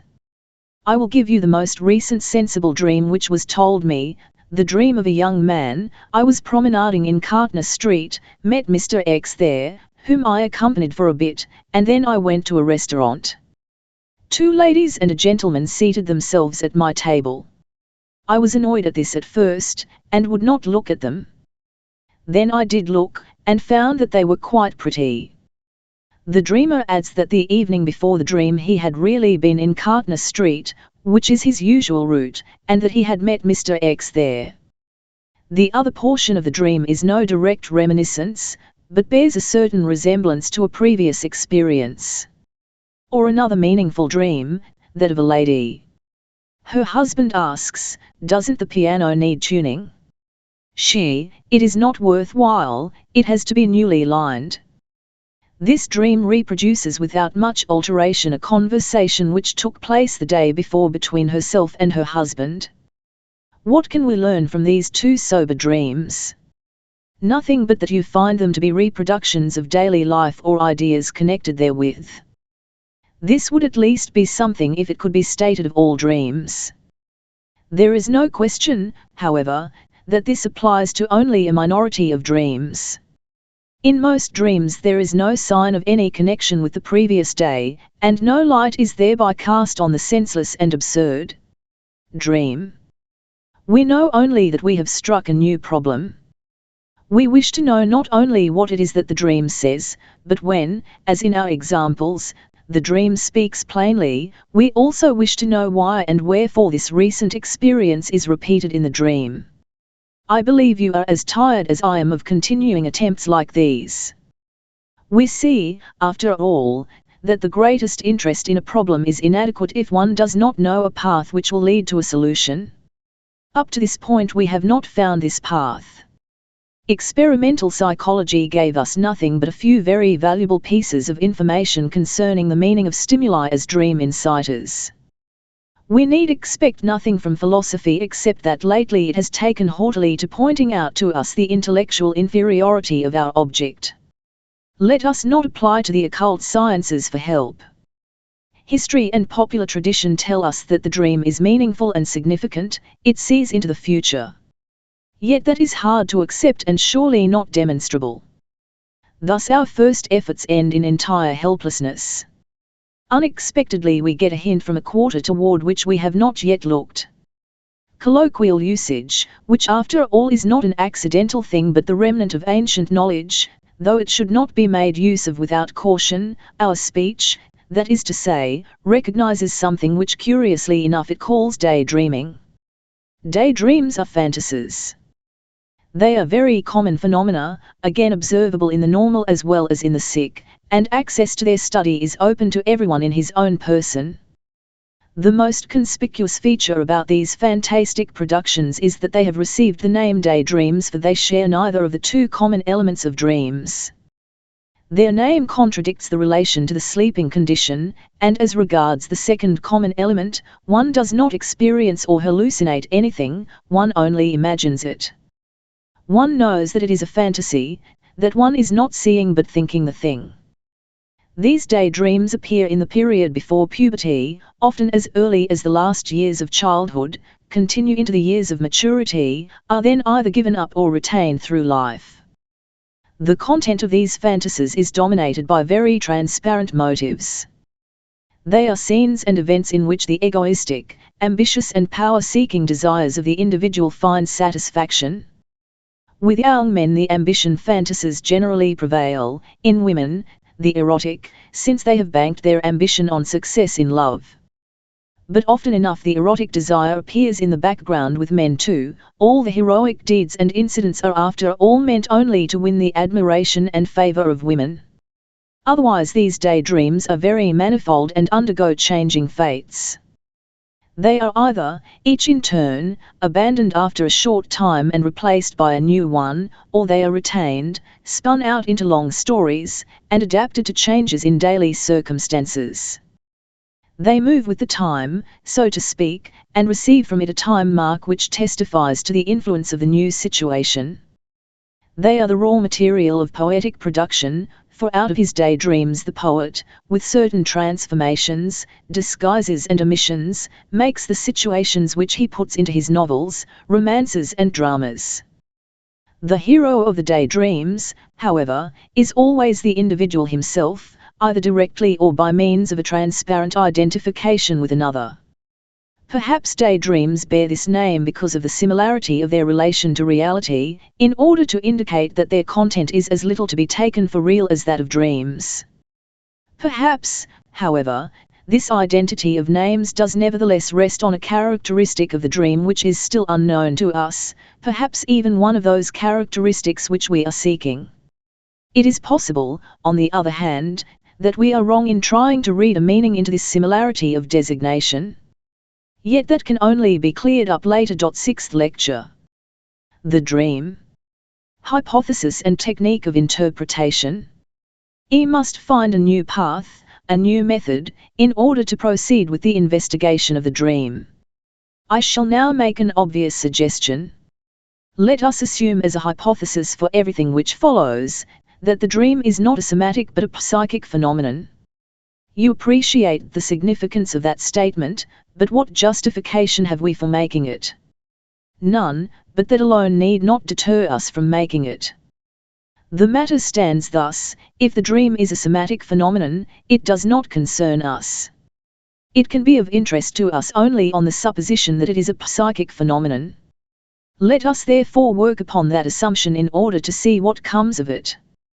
The result of our labor will determine whether we are to hold to this assumption and whether we may, in fact, consider it in turn a result. Mad is it that we really wish to achieve? To what end are we working?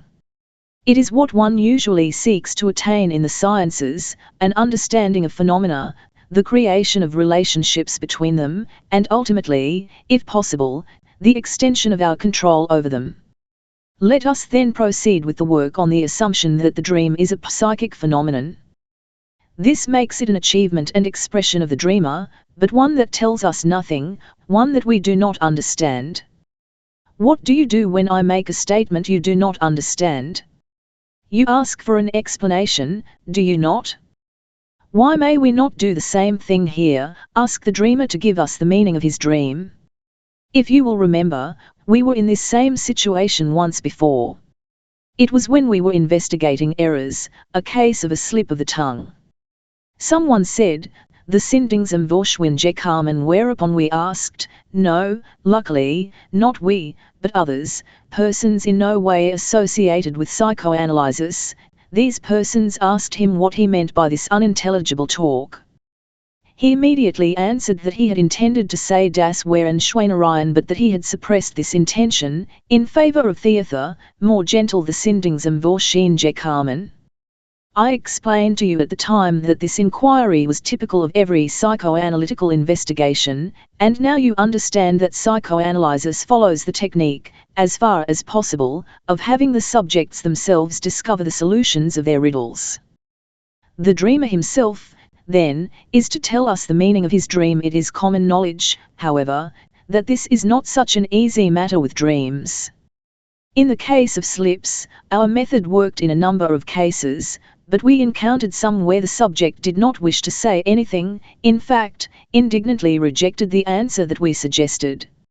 Instances of the first method are entirely lacking in the case of dreams. The dreamer always says he knows nothing. He cannot deny our interpretation, for we have none. Shall we then give up the attempt? Since he knows nothing and we know nothing and a third person surely knows nothing, it looks as though there were no possibility of discovering anything. If you wish, discontinue the investigation. But if you are of another mind, you can accompany me on the way. For I assure you, it is very possible, in fact, probable, that the dreamer does know what his dream means, but does not know that he knows, and therefore believes he does not know. You will point out to me that I am again making an assumption, the second in this short discourse, and that I am greatly reducing the credibility of my claim. On the assumption that the dream is a psychic phenomenon, on the further assumption that there are unconscious things in man which he knows without knowing that he knows, etc., we need only realize clearly the intrinsic improbability of each of these two assumptions, and we shall calmly turn our attention from the conclusions to be derived from such premises. Yet, ladies and gentlemen, I have not invited you here to delude you or to conceal anything from you. I did, indeed, announce a general introduction to psychoanalysis, but I did not intend the title to convey that I was an oracle, who would show you a finished product with all the difficulties carefully concealed, all the gaps filled in and all the doubts glossed over, so that you might peacefully believe you had learned something new. No, precisely because you are beginners, I wanted to show you our science as it is, with all its hills and pitfalls, demands and considerations. For I know that it is the same in all sciences, and must be so in their beginnings particularly. I know, too, that teaching as a rule endeavours to hide these difficulties and these incompletely developed phases from the student. But that will not do in psychoanalysis. I have, as a matter of fact, made two assumptions, one within the other, and he who finds the whole too troublesome and too uncertain or is accustomed to greater security or more elegant derivations, need go no further with us. What I mean is, he should leave psychological problems entirely alone, for it must be apprehended that he will not find the sure and safe way he is prepared to go, traversable. Then, too, it is superfluous for a science that has something to offer to plead for auditors and adherents. Its results must create its atmosphere, and it must then bide its time until these have attracted attention to themselves. I would warn those of you, however, who care to continue, that my two assumptions are not of equal worth. The first, that the dream is a psychic phenomenon, is the assumption we wish to prove by the results of our work.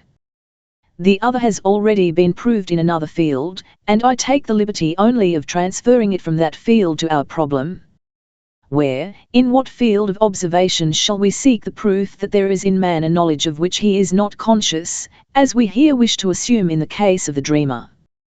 That would be a remarkable, a surprising fact, one which would change our understanding of the psychic life, and which would have no need to hide itself. To name it would be to destroy it, and yet it pretends to be something real, a contradiction in terms. Nor does it hide itself. It is no result of the fact itself that we are ignorant of its existence and have not troubled sufficiently about it. That is just as little our fault as the fact that all these psychological problems are condemned by persons who have kept away from all observations and experiments which are decisive in this respect. The proof appeared in the field of hypnotic phenomena. When, in the year 1889, I was a witness to the extraordinarily enlightening demonstrations of C.A. Balt and Bernheim in Nancy, I witnessed also the following experiment: if one placed a man in the somnambulistic state, allowed him to have all manner of hallucinatory experience, and then woke him up, it appeared in the first instance that he knew nothing about what had happened during his hypnotic sleep. Bernheim then directly invited him to relate what had happened to him during the hypnosis. He maintained he was unable to recall anything. But Bernheim insisted, he persisted, he assured him he did know, that he must recall, and, incredible though it may seem, the man wavered, began to rack his memory, recalled in a shadowy way first one of the suggested experiences, then another. The recollection became more and more complete and finally was brought forth without a gap. The fact that he had this knowledge finally, and that he had had no experiences from any other source in the meantime, permits the conclusion that he knew of these recollections in the beginning. They were merely inaccessible, he did not know that he knew them, he believed he did not know them. This is exactly what we suspect in the dreamer. I trust you are taken by surprise by the establishment of this fact, and that you will ask me why I did not refer to this proof before in the case of the slips, where we credited the man who made a mistake in speech with intentions he knew nothing about and which he denied. If a person believes he knows nothing concerning experiences, the memory of which, however, he retains, you might say, it is no longer so improbable that there are also other psychic experiences within him of whose existence he is ignorant. This argument would have impressed us and advanced us in the understanding of errors. To be sure, I might then have referred to this, but I reserved it for another place, where it was more necessary. Errors have in a measure explained themselves, have, in part, furnished us with the warning that we must assume the existence of psychic processes of which we know nothing, for the sake of the connection of the phenomena. In dreams we are compelled to look to other sources for explanations, and besides, I count on the fact that you will permit the inference I draw from hypnotism more readily in this instance. The condition in which we make mistakes most seem to you to be the normal one. It has no similarity to the hypnotic. On the other hand, there is a clear relationship between the hypnotic state and sleep, which is the essential condition of dreams. Hypnotism is known as artificial sleep. We say to the person whom we hypnotize, sleep, and the suggestions which we throw out are comparable to the dreams of natural sleep. The psychical conditions are in both cases really analogous. In natural sleep we withdraw our attention from the entire outside world, in the hypnotic, on the other hand, from the whole world with the exception of the one person who has hypnotized us, with whom we remain in touch. Furthermore, the so-called nurse's sleep, in which the nurse remains in touch with the child, and can be waked only by him, is a normal counterpart of hypnotism. The transference of one of the conditions of hypnotism to natural sleep does not appear to be such a daring proceeding. The inferential assumption that there is also present in the case of the dreamer a knowledge of his dream, a knowledge which is so inaccessible that he does not believe it himself, does not seem to be made out of whole cloth. Let us note that at this point there appears a third approach to the study of the dream, from the sleep-disturbing stimuli, from the daydreams, and now in addition, from the suggested dreams of the hypnotic state. Now we return, perhaps with increased faith, to our problem. Apparently it is very probable that the dreamer knows of his dream. The question is, how to make it possible for him to discover this knowledge, and to impart it to us? We do not demand that he give us the meaning of his dream at once, but he will be able to discover its origin, the thought and sphere of interest from which it springs.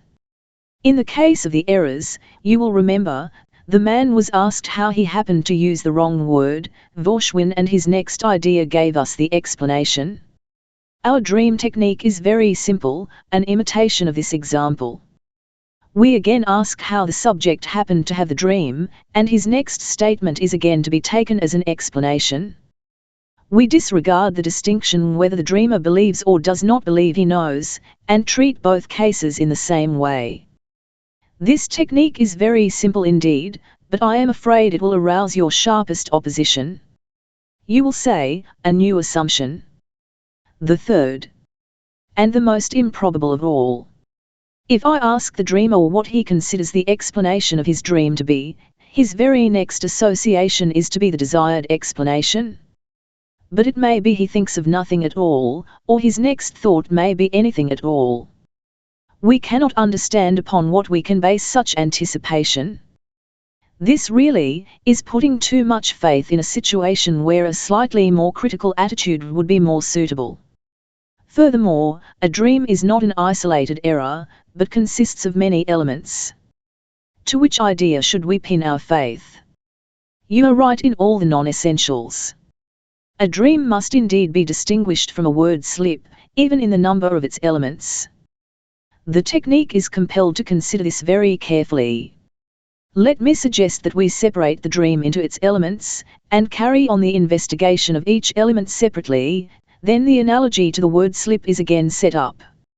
You are also correct when you say that in answer to the separate dream elements no association may occur to the dreamer.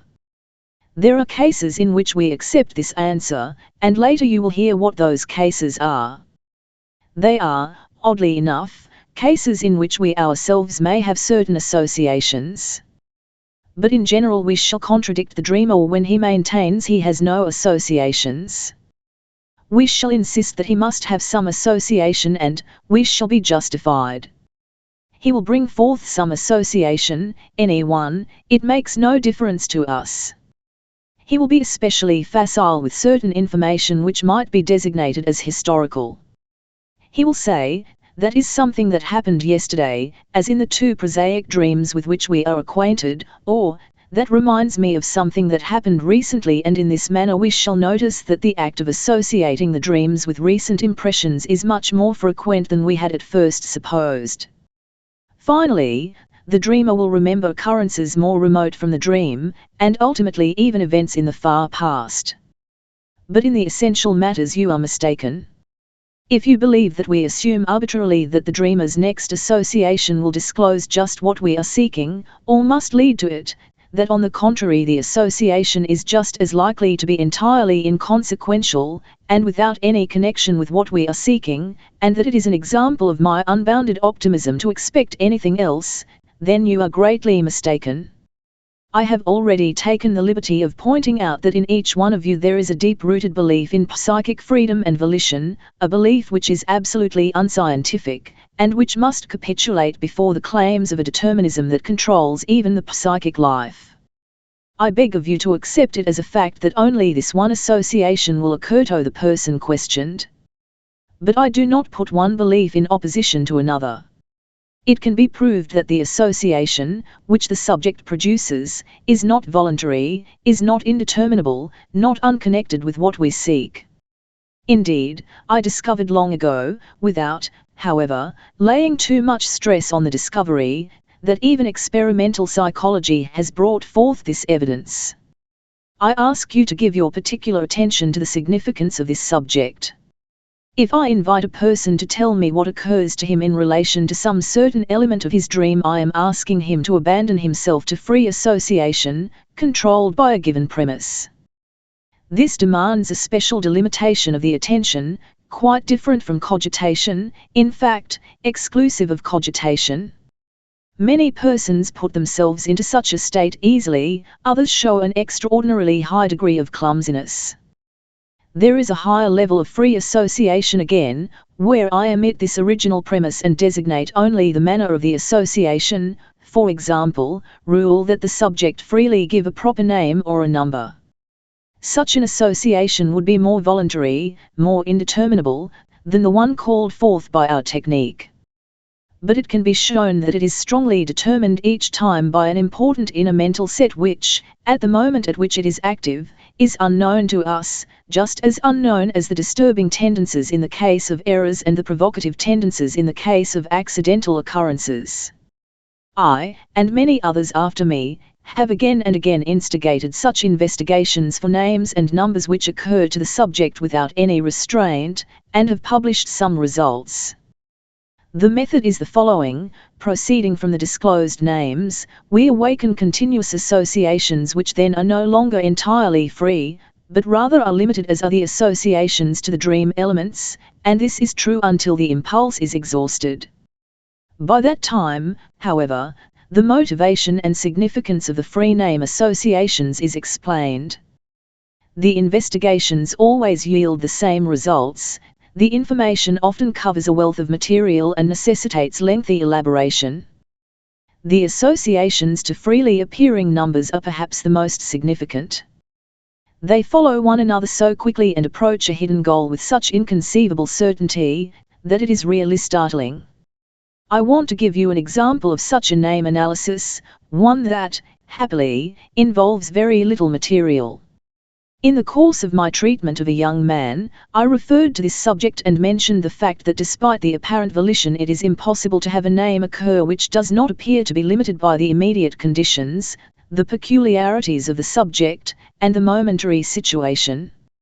He was doubtful, and I proposed that he make such an attempt immediately.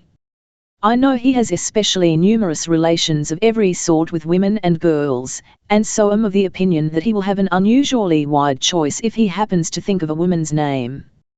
He agrees.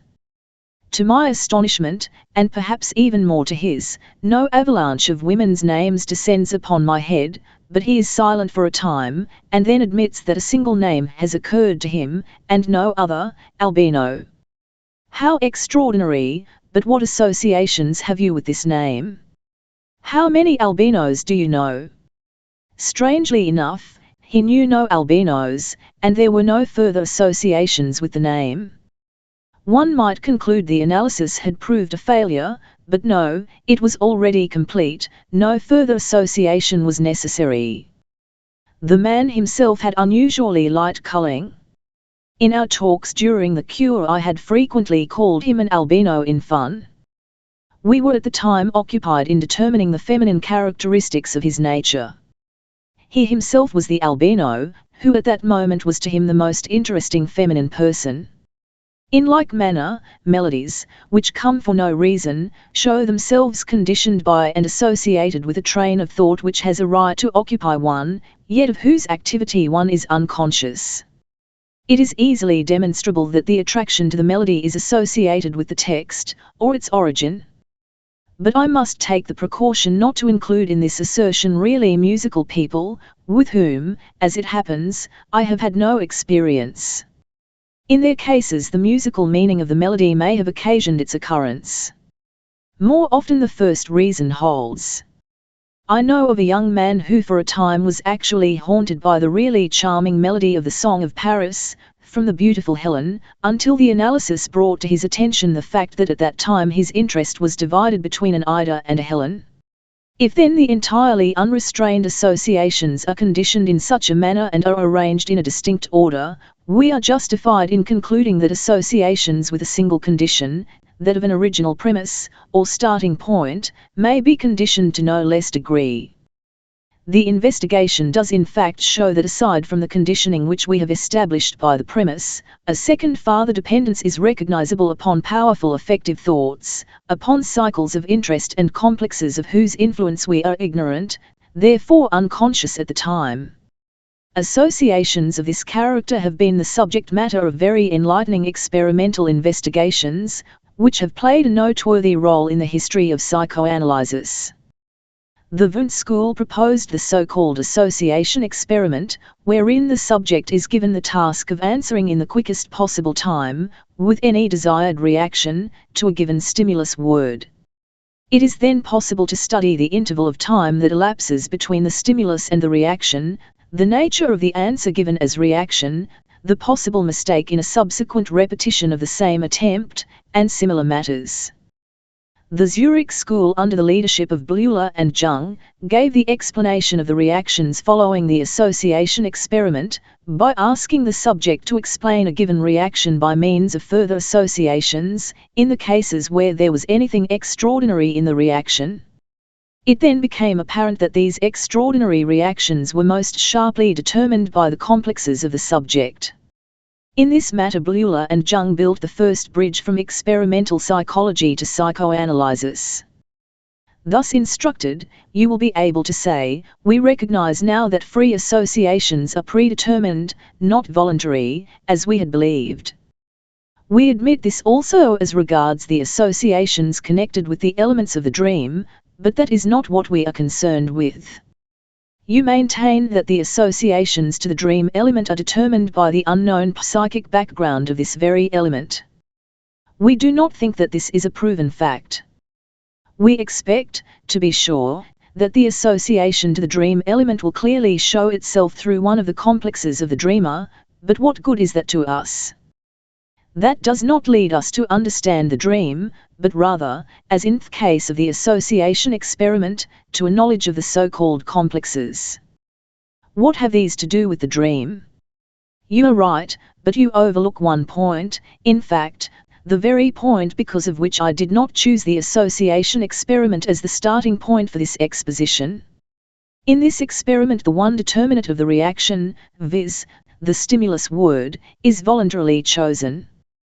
The reaction is then an intermediary between this stimulus word and the recently aroused complex of the subject. In the dream the stimulus word is replaced by something that itself has its origin in the psychic life of the dreamer, in sources unknown to him, hence very likely itself a product of the complex. It is not an altogether fantastic hypothesis, then, that the more remote associations, even those that are connected with the dream element, are determined by no other complex than the one which determines the dream element itself, and will lead to the disclosure of the complex. Let me show you by another case that the situation is really as we expect it to be. Forgetting proper names is really a splendid example for the case of dream analysis, only here there is present in one person what in the dream interpretation is divided between two persons. Though I have forgotten a name temporarily, I still retain the certainty that I know the name, that certainty which we could acquire for the dreamer only by way of the Bernheim experiment. The forgotten name, however, is not accessible. Cogitation, no matter how strenuous, does not help. Experience soon tells me that. But I am able each time to find one or more substitute names for the forgotten name. If such a substitute name occurs to me spontaneously, then the correspondence between this situation and that of the dream analysis first becomes evident. Nor is the dream element the real thing, but only a substitute for something else, for what particular thing I do not know, but am to discover by means of the dream analysis. The difference lies only in this, that in forgetting a name I recognize the substitute automatically as unsuitable, while in the dream element we must acquire this interpretation with great labor. When a name is forgotten, too, there is a way to go from the substitute to the unknown reality, to arrive at the forgotten name. If I center my attention on the substitute name and allow further associations to accumulate, I arrive in a more or less roundabout way at the forgotten name, and discover that the spontaneous substitute names, together with those called up by me, have a certain connection with the forgotten name, were conditioned by it. I want to show you an analysis of this type. One day I noticed that I could not recall the name of the little country in the Riviera of which Monte Carlo is the capital. It is very annoying, but it is true. I steep myself in all my knowledge about this country, think of Prince Albert, of the House of Lusignan, of his marriages, his preference for deep-sea study, and anything else I can think of, but to no avail. So I give up the thinking, and in place of the lost name allow substitute names to suggest themselves. They come quickly: Monte Carlo itself, then Piedmont, Albania, Montevideo, Colico. Albania is the first to attract my attention. It is replaced by Montenegro, probably because of the contrast between black and white. Then I see that 4 of these substitutes contain the same syllable mon. I suddenly have the forgotten word, and cry aloud, Monaco. The substitutes really originated in the forgotten word, the 4 first from the first syllable, the last brings back the sequence of syllables and the entire final syllable. In addition, I am also able easily to discover what it was that took the name from my memory for a time. Monaco is also the Italian name of Munich. This latter town exerted the inhibiting influence. The example is pretty enough, but too simple. In other cases we must add to the first substitute names a long line of associations, and then the analogy to the dream interpretation becomes clearer. I have also had such experiences. Once when a stranger invited me to drink Italian wine with him, it so happened in the hostelry that he forgot the name of the wine he had intended to order just because he had retained a most pleasant memory of it. Out of a profusion of dissimilar substitute associations which came to him in the place of the forgotten name, I was able to conclude that the memory of someone named Hedwig had deprived him of the name of the wine, and he actually confirmed not only that he had first tasted this wine in the company of a Hedwig, but he also, as a result of this declaration, recollected the name again. He was at the time happily married, and this Hedwig belonged to former times, not now recalled with pleasure. What is possible in forgetting names must work also in dream interpretation, viz. making the withheld actuality accessible by means of substitutions and through connecting associations. As exemplified by name forgetting, we may conclude that in the case of the associations to the dream element they will be determined as well by the dream element as by its unknown essential. Accordingly, we have advanced a few steps in the formulation of our dream technique. 7th lecture. The dream. Manifest dream content and latent dream thought have not studied the problem of errors in vain. Thanks to our efforts in this field, under the conditions known to you, we have evolved two different things, a conception of the elements of the dream and a technique for dream interpretation. The conception of the dream element goes to show something unreal, a substitute for something else, unknown to the dreamer, similar to the tendency of errors, a substitute for something the dreamer knows but cannot approach.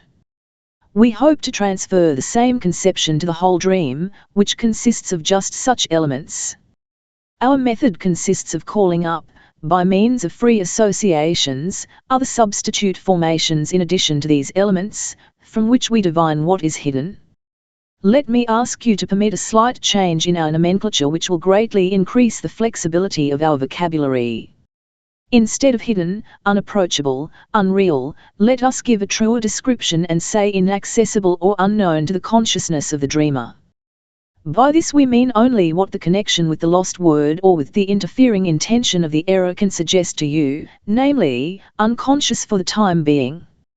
Naturally, in contrast to this, we may term conscious the elements of the dream itself and the substitute formations just gained by association. As yet there is absolutely no theoretical construction implied in this nomenclature. The use of the word unconscious as a suitable and intelligible descriptive epithet is above criticism. If we transfer our conception from a single element to the entire dream, we find that the dream as a whole is a distorted substitute for something else, something unconscious. To discover this unconscious thing is the task of dream interpretation. From this, three important rules, which we must observe in the work of dream interpretation, are straightway derived. 1. What the dream seems to say, whether it be sensible or absurd, clear or confused, is not our concern, since it can under no condition be that unconscious content we are seeking. Later we shall have to observe an obvious limitation of this rule. 2. The awakening of substitute formations for each element shall be the sole object of our work. We shall not reflect on these, test their suitability, or trouble how far they lead away from the element of the dream. 3. We shall wait until the hidden unconscious we are seeking appears of itself, as the missing word Monaco in the experiment which we have described. Now we can understand, too, how unimportant it is how much, how little, above all, how accurately or how indifferently the dream is remembered. For the dream which is remembered is not the real one, but a distorted substitute, which is to help us approach the real dream by awakening other substitute formations and by making the unconscious in the dream conscious. Therefore, if our recollection of the dream was faulty, it has simply brought about a further distortion of this substitute, a distortion which cannot, however, be unmotivated. One can interpret one's own dreams as well as those of others. One learns even more from these, for the process yields more proof. If we try this, we observe that something impedes the work. Haphazard ideas arise, but we do not let them have their way. Tendencies to test and to choose make themselves felt. As an idea occurs, we say to ourselves, no, that does not fit, that does not belong here, of a second that is too senseless, of a third, this is entirely beside the point, and one can easily observe how the ideas are stifled and suppressed by these objections, even before they have become entirely clear. On the one hand, therefore, too much importance is attached to the dream elements themselves. On the other, the result of free association is vitiated by the process of selection. If you are not interpreting the dream alone, if you allow someone else to interpret it for you, you will soon discover another motive which induces you to make this forbidden choice. At times you say to yourself, no, this idea is too unpleasant, I either will not or cannot divulge this. Clearly these objections are a menace to the success of our work. We must guard against them, in our own case by the firm resolve not to give way to them, and in the interpretation of the dreams of others by making the hard and fast rule for them, never to omit any idea from their account, even if one of the following 4 objections should arise, that is, if it should seem too unimportant, absurd, too irrelevant or too embarrassing to relate. The dreamer promises to obey this rule, but it is annoying to see how poorly he keeps his promise at times. At first we account for this by supposing that in spite of the authoritative assurance which has been given to the dreamer, he is not impressed with the importance of free association, and plan perhaps to win his theoretic approval by giving him papers to read or by sending him to lectures which are to make him a disciple of our views concerning free association. But we are deterred from such blunders by the observation that, in one's own case, where convictions may certainly be trusted, the same critical objections arise against certain ideas, and can only be suppressed subsequently, upon second thought, as it were. Instead of becoming vexed at the disobedience of the dreamer, these experiences can be turned to account in teaching something new, something which is the more important the less we are prepared for it. We understand that the task of interpreting dreams is carried on against a certain resistance which manifests itself by these critical objections. This resistance is independent of the theoretical conviction of the dreamer. Even more is apparent. We discover that such a critical objection is never justified. On the contrary, those ideas which we are so anxious to suppress, prove without exception to be the most important, the most decisive, in the search for the unconscious. It is even a mark of distinction if an idea is accompanied by such an objection. This resistance is something entirely new, a phenomenon which we have found as a result of our hypotheses although it was not originally included in them. We are not too pleasantly surprised by this new factor in our problem. We suspect that it will not make our work any easier. It might even tempt us to abandon our entire work in connection with the dream. Such an unimportant thing as the dream and in addition such difficulties instead of a smooth technique. But from another point of view, these same difficulties may prove fascinating, and suggest that the work is worth the trouble. Whenever we try to penetrate to the hidden unconscious, starting out from the substitute which the dream element represents, we meet with resistance. Hence, we are justified in supposing that something of weight must be hidden behind the substitute. What other reason could there be for the difficulties which are maintained for purposes of concealment? If a child does not want to open his clenched fist, he is certainly hiding something he ought not to have. Just as soon as we bring the dynamic representation of resistance into our consideration of the case, we must realize that this factor is something quantitatively variable. There may be greater or lesser resistances and we are prepared to see these differences in the course of our work. We may perhaps connect this with another experience found in the work of dream interpretation. For sometimes only one or two ideas serve to carry us from the dream element to its unconscious aspect, while at other times long chains of associations and the suppression of many critical objections are necessary. We shall note that these variations are connected with the variable force of resistance. This observation is probably correct. If resistance is slight, then the substitute is not far removed from the unconscious, but strong resistance carries with it a great distortion of the unconscious and in addition a long journey back to it. Perhaps the time has come to take a dream and try out our method to see if our faith in it shall be confirmed. But which dream shall we choose? You cannot imagine how hard it is for me to decide, and at this point I cannot explain the source of the difficulty. Of course, there must be dreams which, as a whole, have suffered slight distortion, and it would be best to start with one of these. But which dreams are the least distorted? Those which are sensible and not confused, of which I have already given you 2 examples. This would be a gross misunderstanding. Testing shows that these dreams have suffered by distortion to an exceptionally high degree. But if I take the first best dream, regardless of certain necessary conditions, you would probably be very much disappointed. Perhaps we should have to note such an abundance of ideas in connection with single elements of dream that it would be absolutely impossible to review the work in perspective. If we write the dream out and confront it with the written account of all the ideas which arise in connection with it, these may easily amount to a reiteration of the text of the dream. It would therefore seem most practical to choose for analysis several short dreams of which each one can at least reveal or confirm something. This is what we shall decide upon, provided experience should not point out where we shall really find slightly distorted dreams. But I know of another way to simplify matters, one which, moreover, lies in our path. Instead of attempting the interpretation of entire dreams, we shall limit ourselves to single dream elements, and by observing a series of examples we shall see how these are explained by the application of our method. A lady relates that as a child she often dreamt that God had a pointed paper hat on his head. How do you expect to understand that without the help of the dreamer? Why, it sounds quite absurd.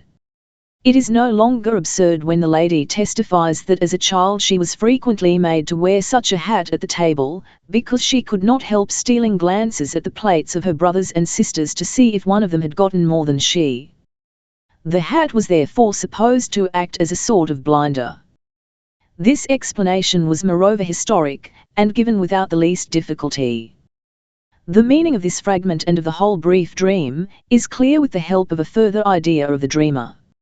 Since I had heard that God was all-knowing and all-seeing, she said, the dream can only mean that I know everything and see everything just as God does, even when they try to prevent me.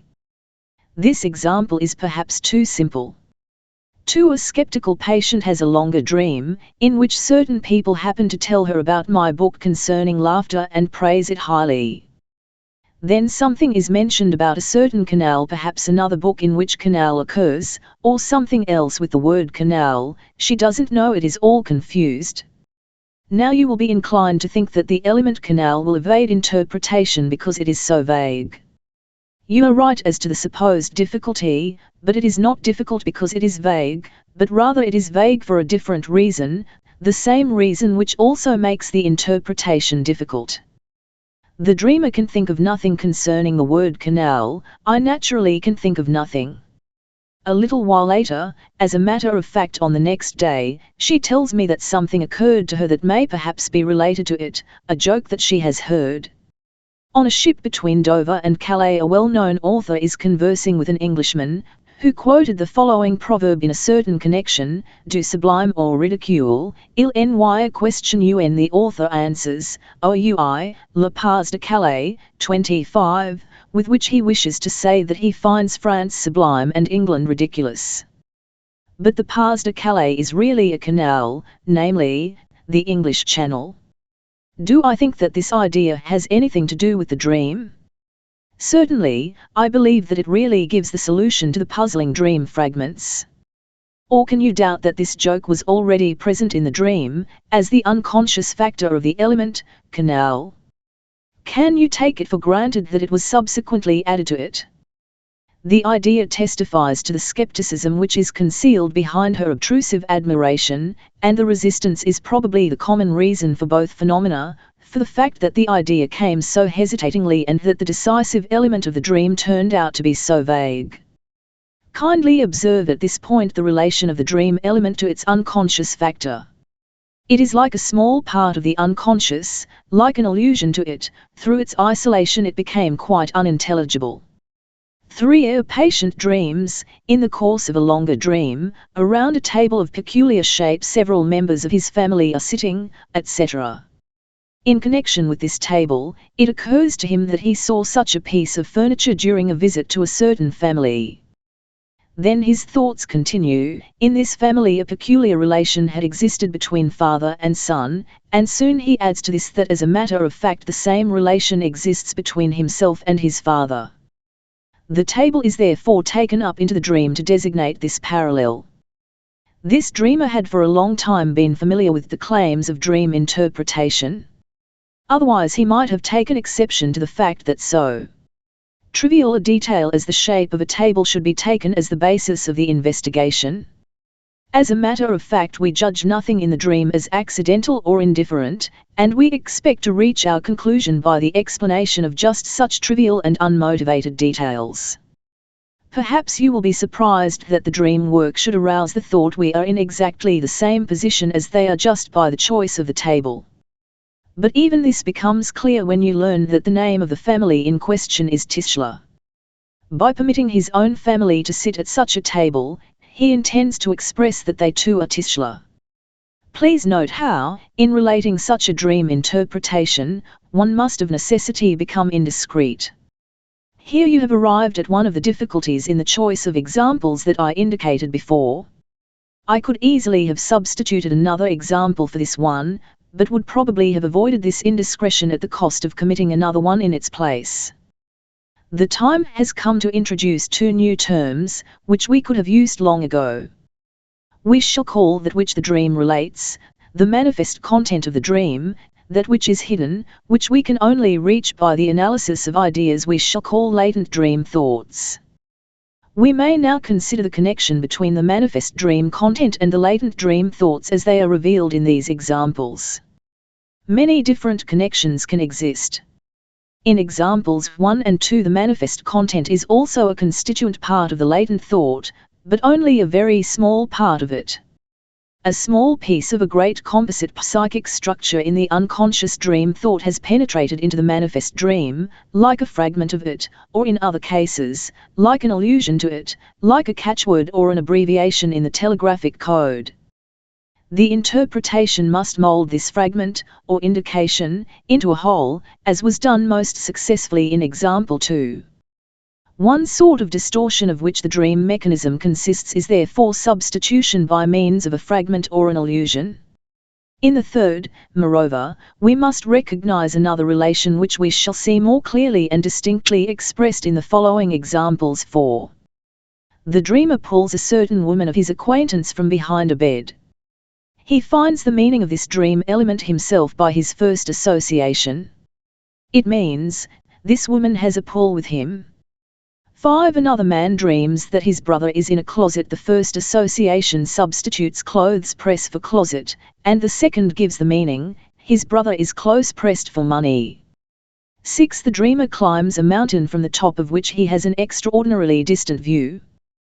This sounds quite sensible, perhaps there is nothing about it that needs interpretation, and it is simply necessary to find out which reminiscence this dream touches upon and why it was recalled. But you are mistaken, it is evident that this dream requires interpretation as well as any other which is confused.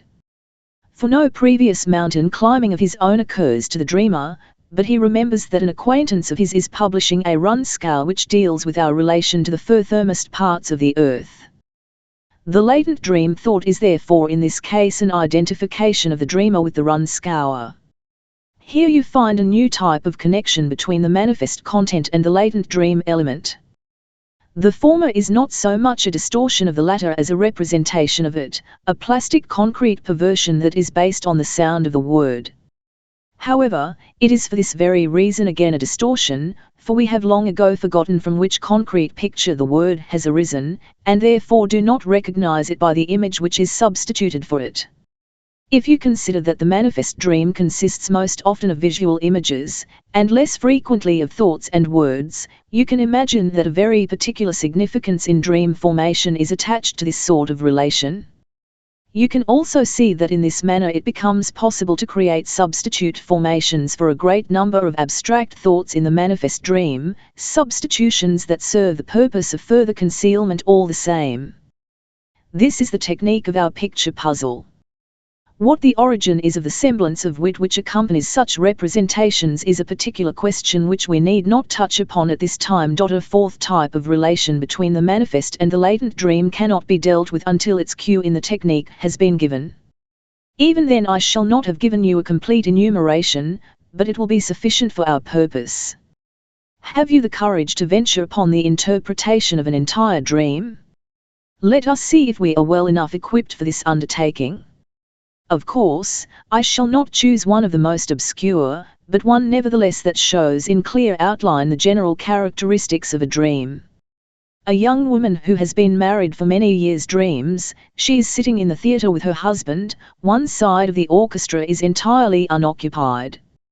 Her husband tells her that Elise L. and her bridegroom had also wished to come, but had only been able to procure poor seats, 3 for 1 fluid, 50 kroner, and those of course they could not take. She thinks this is no misfortune for them. The first thing that the dreamer has to testify is that the occasion for the dream is touched upon in its manifest content. Her husband had really told her that Elise, an acquaintance of about her age, had become engaged. The dream is the reaction to this news. We already know that in the case of many dreams it is easy to trace such a cause to the preceding day, and that the dreamer often gives these deductions without any difficulty. The dreamer also places at our disposal further information for other parts of the manifest dream content. Whence the detail that one side of the orchestra is unoccupied. It is an allusion to an actual occurrence of the previous week.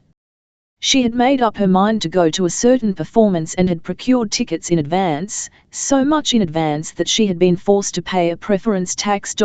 28. When she arrived at the theatre, she saw how needless had been her anxiety, for one side of the orchestra was almost empty. She could have bought the tickets on the day of the performance itself. Her husband would not stop teasing her about her excessive haste. Whence the one fluid 50 kr. From a very different connection that has nothing to do with the former, but which also alludes to an occurrence of the previous day. Her sister-in-law had received 150 florins as a present from her husband, and knew no better, the poor goose, than to hasten to the jeweller and spend the money on a piece of jewellery. Whence the number 3. She can think of nothing in connection with this unless one stresses the association that the bride, Elise, is only 3 months younger than she herself, who has been married for almost 10 years. And the absurdity of buying 3 tickets for 2 people? She says nothing of this, and indeed denies all further associations or information. But she has given us so much material in her few associations, that it becomes possible to derive the latent dream thought from it. It must strike us that in her remarks concerning the dream, time elements which constitute a common element in the various parts of this material appear at several points. She attended to the tickets too soon, took them too hastily, so that she had to pay more than usual for them. Her sister-in-law likewise hastened to carry her money to the jeweller's to buy a piece of jewellery, just as if she might miss it. Let us add to the expressions too early precipitately which are emphasized so strongly, the occasion for the dream, namely, that her friend only 3 months younger than herself had even now gotten a good husband, and the criticism expressed in the condemnation of her sister-in-law, that it was foolish to hurry so. Then the following construction of the latent dream thought, for which the manifest dream is a badly distorted substitute, comes to us almost spontaneously. How foolish it was of me to hurry so in marrying. Elise's example shows me that I could have gotten a husband later too. The precipitateness is represented by her own behavior in buying the tickets, and that of her sister-in-law in purchasing jewelry. Going to the theatre was substituted for getting married. This appears to have been the main thought, and perhaps we may continue, though with less certainty, because the analysis in these parts is not supported by statements of the dreamer. And I would have gotten 100 times as much for my money. 150 fluid is 100 times as much as 1 fluid 50 kr. If we might substitute the dowry for the money, then it would mean that one buys a husband with a dowry. The jewelry as well as the posit would represent the husband. It would be even more desirable if the fragment 3 seats had something to do with a husband. But our understanding does not penetrate so far. We have only guessed that the dream expresses her disparagement of her own husband, and her regret at having married so early. It is my opinion that we are more surprised and confused than satisfied by the result of this first dream interpretation. We are swamped by more impressions than we can master. We see that the teachings of dream interpretation are not easily exhausted. Let us hasten to select those points that we recognize as giving us new, sound insight. In the first place, it is remarkable that in the latent thought the main emphasis falls on the element of haste. In the manifest dream there is absolutely no mention of this to be found. Without the analysis we should not have had any idea that this element was of any importance at all. So it seems possible that just the main thing, the central point of the unconscious thoughts, may be absent in the manifest dream. Because of this, the original impression in the dream must of necessity be entirely changed. Secondly, in the dream there is a senseless combination, 3 for 1 fluid 50k . In the dream thought we divine the sentence, it was senseless, to marry so early. Can one deny that this thought, it was senseless, was represented in the manifest dream by the introduction of an absurd element? Thirdly, comparison will show that the relation between the manifest and latent elements is not simple, certainly not of such a sort that a manifest element is always substituted for the latent. There must rather be a quantitative relationship between the two groups, according to which a manifest element may represent several latent ones, or a latent element represented by several manifest elements. Much that is surprising might also be said of the sense of the dream and the dreamer's reaction to it. She acknowledges the interpretation but wonders at it. She did not know that she disparaged her husband so, and she did not know why she should disparage him to such a degree. There is still much that is incomprehensible. I really believe that we are not yet fully equipped for dream interpretation, and that we must first receive further instruction and preparation.